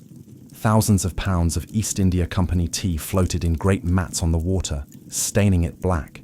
Some colonists, curious and rebellious, scooped handfuls of soaked leaves from the harbour, only to be chastised by the Sons of Liberty patrolling the docks. Nothing was to be salvaged. No one would profit from this night's work. This was principle, pure and simple. The town woke the next morning to the smell of salty tea hanging heavy in the air. News spread like wildfire. Word of mouth, letters, broad sheets. By midday, everyone from apprentices to merchants knew what had happened. And opinions split fast. Among patriots there was pride, a fierce, swelling pride, that ordinary men had stood up to the mightiest empire in the world and struck a blow for liberty. Among loyalists and moderates, there was horror. To them, the destruction of property was reckless, dangerous. Had the colonies crossed a line they couldn't walk back from? Governor Thomas Hutchinson raged in his mansion, furious not only at the destruction, but at the message it sent. If the king's authority could be defied so brazenly in Boston, where else might rebellion spark? British officials were stunned. They had expected protests, boycotts, maybe another riot like those that had broken out over the Stamp Act. They hadn't expected organised, disciplined revolutionaries to calmly destroy tens of thousands of pounds of royal property without so much as breaking a window. The ship's captains, the Dartmouth, the Eleanor, the Beaver, could only watch helplessly as their cargo disappeared beneath the waves. In the official ledgers, the night's loss would be tallied at over 10,000 British pounds, a fortune. But the real loss wasn't measured in pounds sterling or ruined tea. It was measured in trust, in loyalty, in the fragile illusion that Britain still ruled her colonies with consent. The night the tea sank, something deeper rose to the surface. A shared, undeniable truth. The age of peaceful protest was ending. A reckoning was coming, and Boston was ready. When word of the Boston Tea Party crossed the Atlantic and reached London, the reaction was swift and furious. To British officials, it was not simply a protest. It was rebellion, an open, mocking challenge to royal authority that could not be ignored. King George III, upon hearing the news, was said to have grown cold with anger. Parliament, already frustrated by years of colonial disobedience, exploded in outrage. They demanded punishment not just for the city of Boston, but as a warning to all the American colonies. The result was a series of laws so harsh, they were quickly nicknamed the Intolerable Acts in America. The first blow came swiftly, the Boston Port Act. In one brutal stroke, Parliament ordered the closure of Boston's bustling harbour, the economic lifeline of the city, until the destroyed tea was paid for and order restored. Ships could no longer enter or leave. Trade vanished. Goods and supplies dried up. Boston, once vibrant and noisy, grew quiet, its docks eerily still. But the punishment didn't stop there. The Massachusetts Government Act stripped the colony of its self-governing rights, placing it firmly under the king's appointed officials. The Administration of Justice Act allowed royal officials accused of crimes to be tried back in Britain, a clear message that British authorities were untouchable.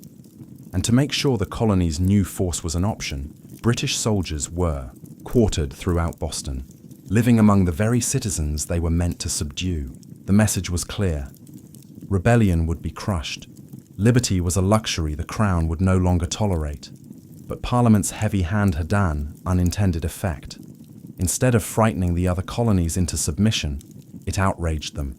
News of Boston's suffering of its port closed, its people starving under martial law, stirred deep sympathy and righteous anger throughout America. Wagon loads of food and supplies poured into Boston from neighboring colonies. Letters of support, pledges of unity, and secret meetings began to weave the once fragmented colonies closer together. What had once been a Massachusetts problem was rapidly becoming an American one. In punishing Boston, Britain had hoped to make an example of them. Instead, they made Boston a symbol, a rallying cry for resistance. The flames of revolution, once flickering in isolated pockets, now began to blaze from colony to colony, and there would be no easy extinguishing them. The punishment of Boston sent shockwaves far beyond the rocky shores of Massachusetts. Across the 13 colonies, outrage turned into something far more dangerous for Britain: unity. For years, the colonies had acted like distant cousins, bickering and competing, separated by geography, religion, and trade rivalries. But when Parliament slammed Boston's harbour shut and stripped Massachusetts of its self-governance, Americans across the continent realized if it could happen to Boston, it could happen to anyone. From Virginia to Pennsylvania, South Carolina to New Hampshire, the response was swift. Colonists sent wagons full of food, supplies, and letters of solidarity to the suffering people of Boston. Town meetings buzzed with anger. Newspaper printers worked day and night to spread the news. The fight was no longer Boston's alone, it was everyone's. And so, in September 1774, something unprecedented happened. The First Continental Congress convened in Philadelphia. For the first time, representatives from 12 of the 13 colonies gathered under one roof to discuss a unified response. Men like George Washington, Patrick Henry, John Adams, and Samuel Adams, once merely regional figures, now stood together as architects of a movement that was growing larger by the day. Their goal, at least officially, was not yet full independence. Most still hoped for reconciliation, for a return to the old relationship of mutual respect under the British Crown. But beneath the polite debates and carefully worded petitions, a deeper understanding was taking root. The colonies could no longer afford to stand separately. At the Congress, they agreed to a sweeping boycott of British goods. They pledged mutual support in the face of further British aggression. And they made it clear any attack on one colony would be considered an attack on all. In taverns and meeting houses across the continent, ordinary people began using words that had once been whispered only in private. Unity, resistance, liberty. In bringing the hammer down on Boston, Britain had imagined it would crush rebellion. Instead, it had welded the colonies together into something far more dangerous. A people who, despite their differences, were beginning to think of themselves not as scattered provinces, but as Americans. The winds of revolution were no longer just stirring. They were gathering into a storm, and it was too late for Britain to stop it. The night the tea sank into Boston Harbor, it wasn't just crates that were destroyed. It was the illusion that the American colonies could remain loyal subjects forever.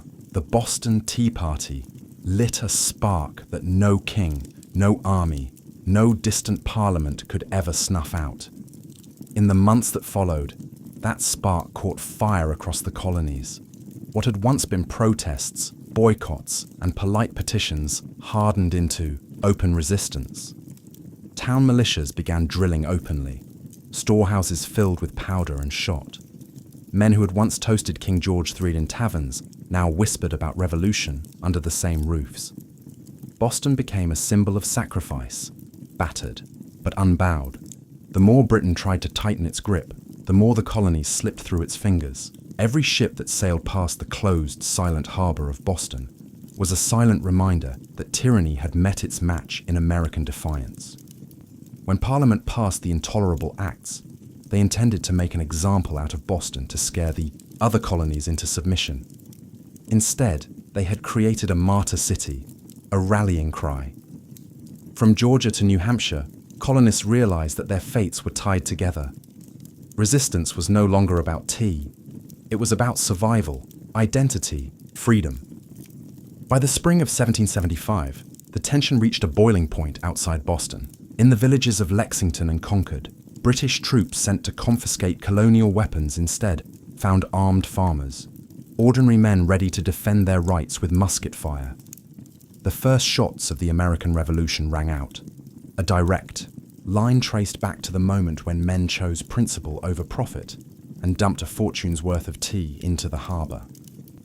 The Boston Tea Party showed the world that revolution doesn't always announce itself with trumpets and banners. Sometimes it starts quietly, with a small group of determined people standing in the cold, choosing defiance over fear. In dumping the tea, the colonists weren't just rejecting attacks, they were rejecting an empire. And though the road ahead would be bloody, bitter, and uncertain, one thing had become clear that night in Boston Harbor. The American colonies were no longer loyal subjects. They were something new, something dangerous. They were revolutionaries, and they were just getting started. All before the towering pyramids of Giza, before Mesopotamian cities buzzed with life, before Stonehenge stood against the sky, there was Corral. Hidden away in the dry valleys of coastal Peru, Corral rose in silent majesty nearly 5,000 years. Ago, then faded into near-complete oblivion, swallowed by sands and forgotten by history. For centuries, the world did not even know it existed. The Super Valley, where Corral once thrived, seems at first glance an unlikely place for civilization to bloom. The landscape is parched, barren, the river little more than a thin silver thread winding through rocks and dust. To most eyes it looked inhospitable, a place abandoned by life. Yet it was here, amid the desolation, that one of humanity's earliest great cities took shape. Corral wasn't just a collection of scattered huts or a temporary trading post. It was a planned city sprawling over 150 acres, filled with pyramids, plazas, residential, quarters, and ceremonial spaces. It had scale, purpose, and vision. A complex society blossoming centuries before the Egyptians began stacking stones into pyramids of their own. The people of Corral achieved this without the wheel.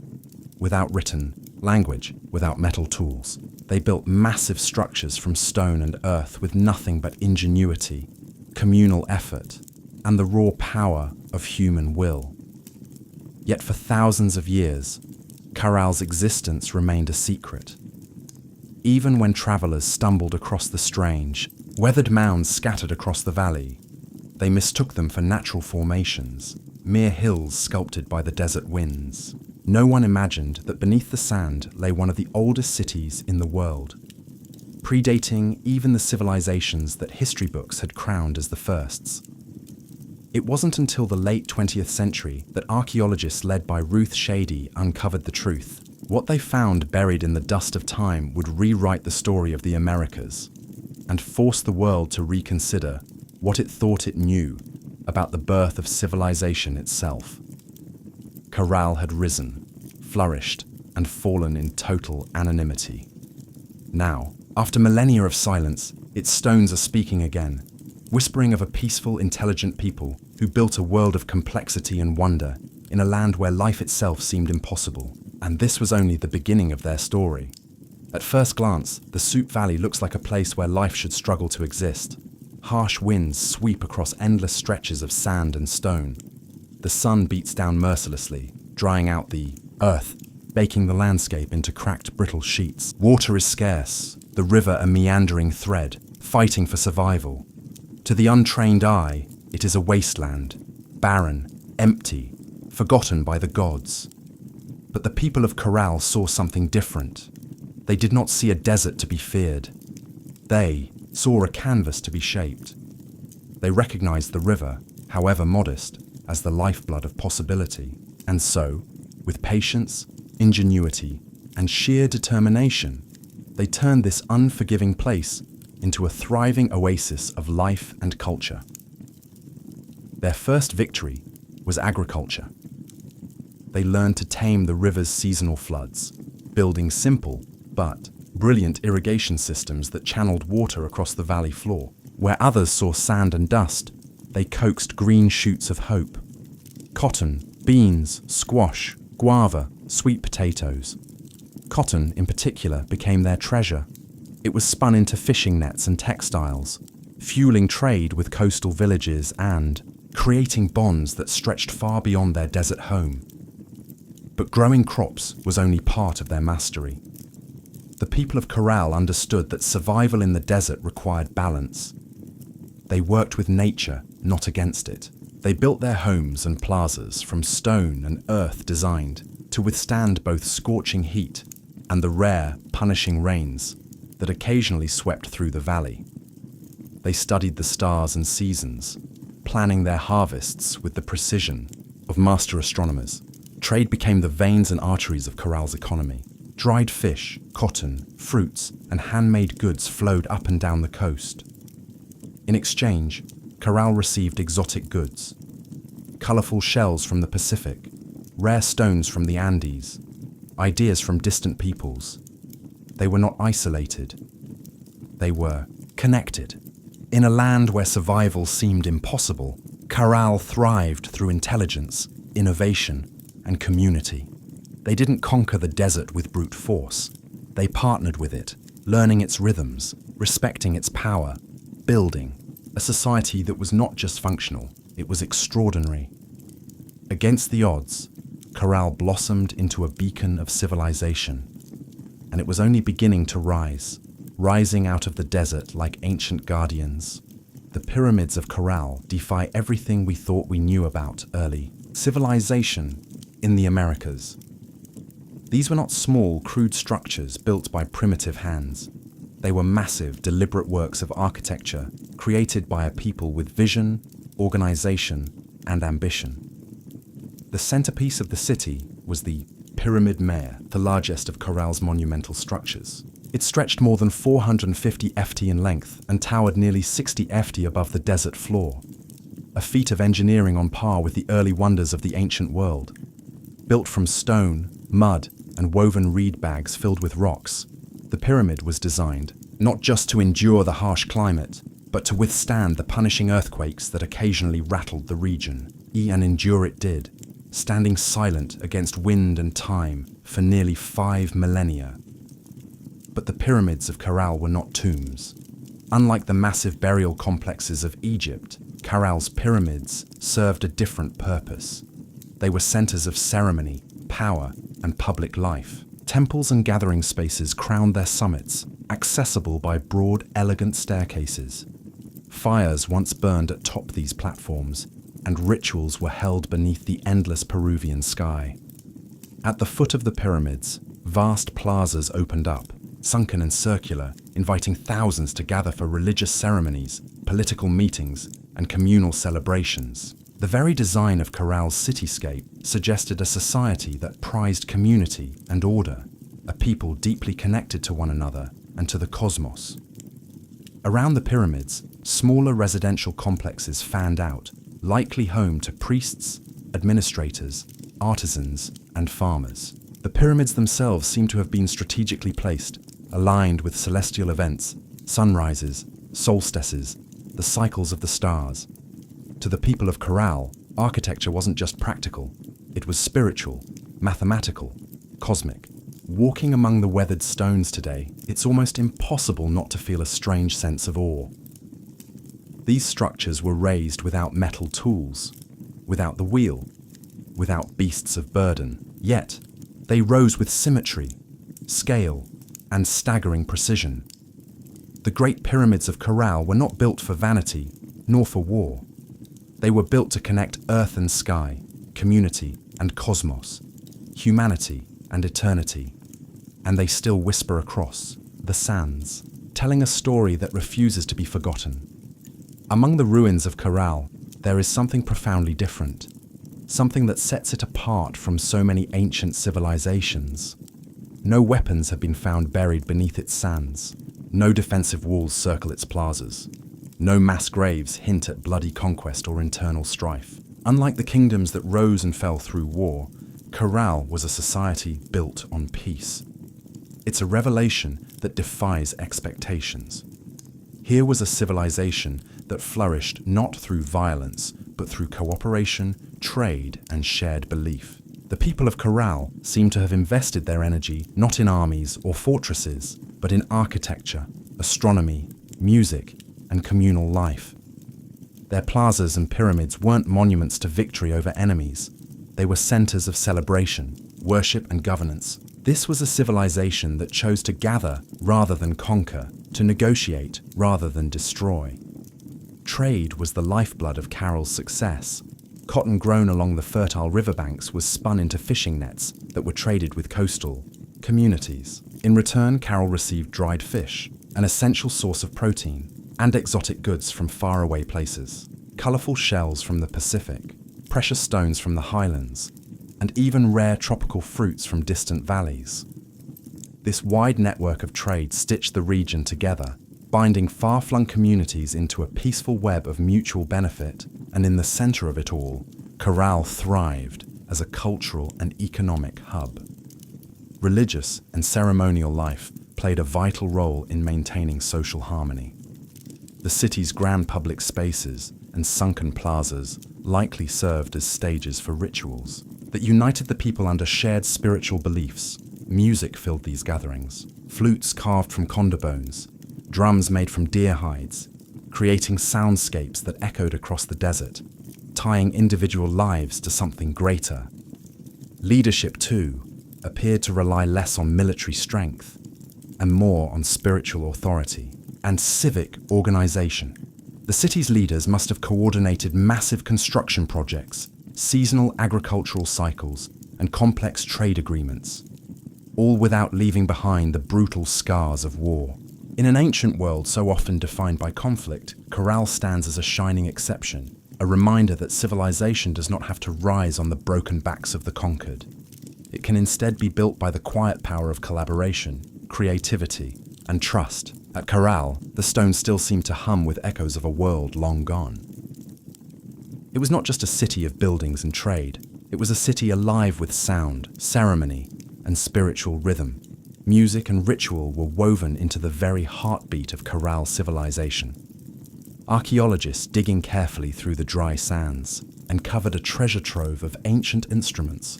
Flutes crafted from the bones of condors and pelicans, whistles fashioned from deer antlers, small drums stretched with animal hides. These artifacts were not simple toys. They were crafted with care, tuned to specific notes designed to carry sound across the wide open plazas of the city.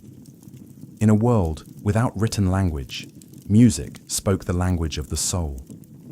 Imagine it, the low thrum of drums rising at dusk, flutes keening like the desert, wind, feet stamping on the sunken plazas as hundreds gathered under the fading light. Fires would crackle atop the pyramid platforms. Priests dressed in intricate woven garments would chant to the gods of the river, the earth, the stars. In those moments, Corral was not just a city, it was a symphony. The layout of Corral itself suggests that ritual life was at its core. The grand plazas were not mere open spaces. They were stages for communal ceremonies, carefully designed to draw people together. The sunken circular courts acted like ancient amphitheaters, focusing sound and sight onto the rituals performed at their centers. And above them all, the pyramids loomed. Not as tombs, but as sacred mountains built by human hands, linking the earth to the heavens. Rituals likely marked the turning of the seasons, the cycles of planting and harvest, the movements of the stars. Music was not just entertainment. It was a bridge between people, between nature and the divine, between the known and the mysteries beyond. No violent murals, no terrifying gods of war, no bloodthirsty sacrifices. In Corral, the spiritual world seems to have been one of harmony, celebration, and reverence. Even today, when the desert wind whistles through the ruins, you can almost hear it. The faint strains of ancient music, the forgotten songs of a people who found beauty, meaning and connection in the heart of the harsh, endless sands. Carol wasn't just a place of music, trade, and ritual. It was a marvel of engineering, a testament to human ingenuity in one of the harshest landscapes on Earth. Without metal tools, without the wheel, without draft animals, the people of Corral shaped a city of stone and earth that has endured nearly 5,000 years. Their achievements were astonishing. Massive pyramids rose from the desert floor, constructed not with small, fragile bricks, but with enormous stones carried across the dry valley. Workers transported rocks using reed bags, ingenious baskets strong enough to bear heavy loads woven from the very plants that grew along the riverbanks. Layer upon layer they built with care, stacking stone and filling the interiors with rubble, to create structures that could withstand not only time but nature's fury. And they understood nature well. Corral lies in a region prone to violent earthquakes, yet their pyramids and plazas survived largely intact. How? By mastering earthquake-resistant architecture, builders used flexible construction techniques, layered fills, wide foundations, and rounded corners that allowed their monuments to absorb and dissipate seismic energy. It was engineering born not from textbooks, but from an intimate knowledge of the earth itself. Water management was another silent triumph. Despite living in a desert, the people of Corral developed sophisticated irrigation systems. Channels and canals carefully guided river water to their agricultural fields, allowing crops to flourish even during dry seasons. No water was wasted. Every drop mattered. The layout of Corral itself reflected brilliant urban planning. Major structures aligned with key astronomical points, suggesting a deep understanding of the solar cycles. The sunken plazas with their precise geometry were more than gathering places. They were instruments for tracking the heavens, allowing priests and astronomers to predict seasons crucial for survival. Even the city's organization spoke of a complex society. Residential zones, administrative areas, ceremonial centers, all were arranged in harmony, balancing communal life with sacred spaces. They built not just for the moment, but for generations. Today, as modern engineers marvel at Corral's resilience, they are reminded that greatness is not measured by technology alone. Sometimes the deepest wisdom lies in understanding the forces of nature, in working with the land, not against it. Corral's stones have endured storms, quakes, and the erosion of time itself. They stand as a silent testament to a civilization that engineered their dreams into the desert sands. For centuries, the city of Corral flourished, a beacon of peace, music, trade, and architectural mastery in the desert sands. And then, quietly, almost without a trace, it was abandoned. No fires marked its fall. No signs of conquest scar its walls. No mass graves or shattered monuments tell a story of sudden disaster. Instead, Corral simply faded, its plazas emptied, its pyramids left to the drifting sands, its flutes and drums silenced by time. Why did they leave? That question still lingers like a ghost across the Super Valley. Some scholars believe that environmental change struck the final blow.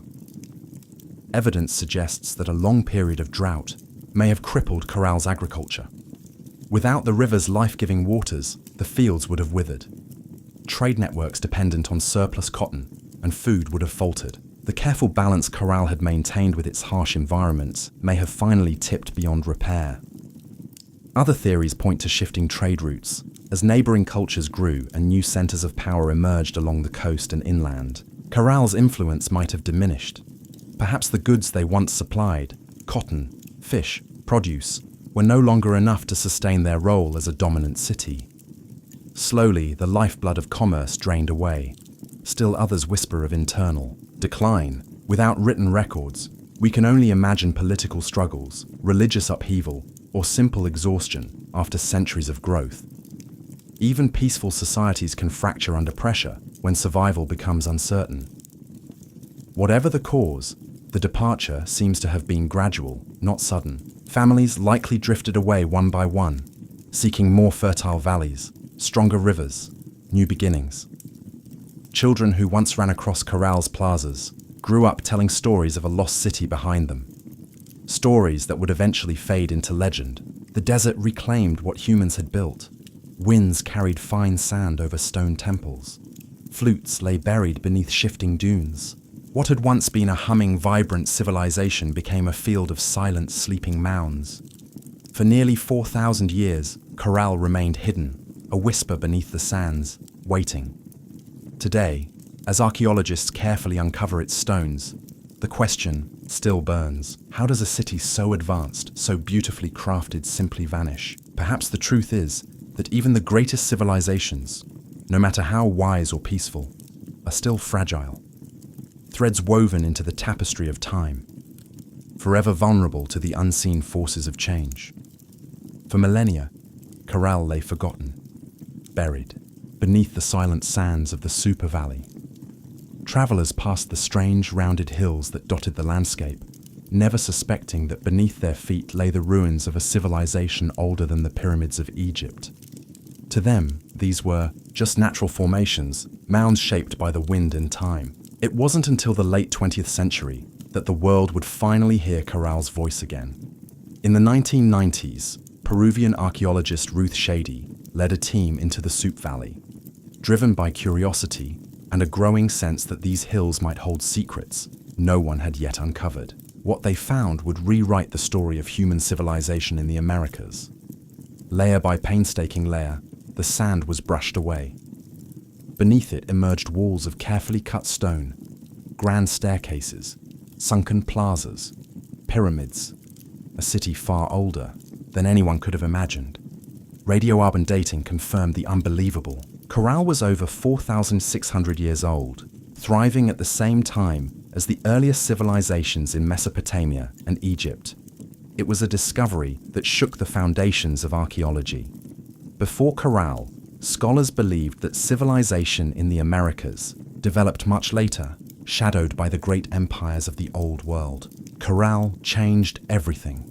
It proved that the Americas had birthed monumental architecture, complex urban life, and social organization independently long before the rise of the Incas or the Mer. Ruth Shady and her team found not just stone and rubble, but the remnants of life, musical instruments, fishing nets, textiles, ancient knot records, and even offerings made to the gods. Each artifact told a story of a people who had built a society with vision, intelligence, and profound creativity. Corral's rediscovery was more than an academic triumph. It was a resurrection, a civilization that had slept beneath the desert, for thousands of years now stood revealed under the open sky once more. Its plazas kissed by the same winds that had once carried the sounds of flutes and the laughter of children. Today, Corral is recognized as a UNESCO World Heritage Site, a fragile, priceless link to humanity's earliest dreams of building, belonging, and believing. The sands had hidden Corral well, but in the end, the stones endured, waiting for someone to listen, to see, to remember. Corral stands today as a silent giant, a reminder that civilization's roots stretch far deeper than we once believed. Among its pyramids and plazas, the ancient stones whisper a story that reshapes our understanding of humanity's journey. A story not of conquest and bloodshed, but of harmony, ingenuity, and hope. Long before the towering empires of Greece, Rome, or even Egypt, the people of Corral were building something extraordinary. They raised pyramids without the wheel.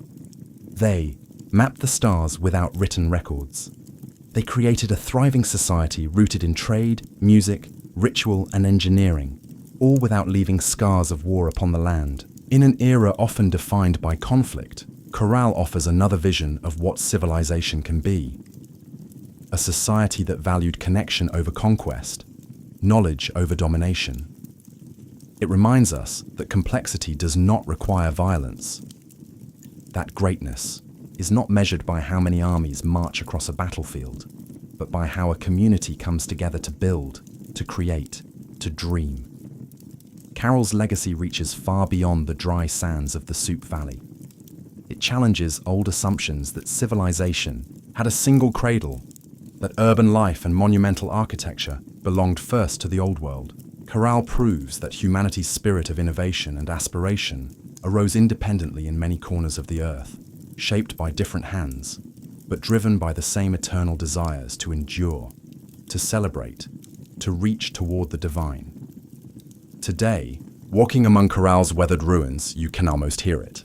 The pulse of drums, the low hum of flutes, the murmur of traders bargaining in the plazas, the laughter of children racing through stone alleys under a sky of endless stars. Their lives, their dreams, their stories are still with us, etched into the bones of the earth. Corral teaches us that even when civilizations fall, their spirit can endure. Sleeping under sands, waiting to be remembered, waiting to inspire again. In the great timeline of human history, Corral shines not just as a relic of the past, but as a beacon for the future. A reminder that even in the harshest deserts, even under the heaviest sands, the seeds of wonder, wisdom, and peace can take root and build a world that reaches for the stars.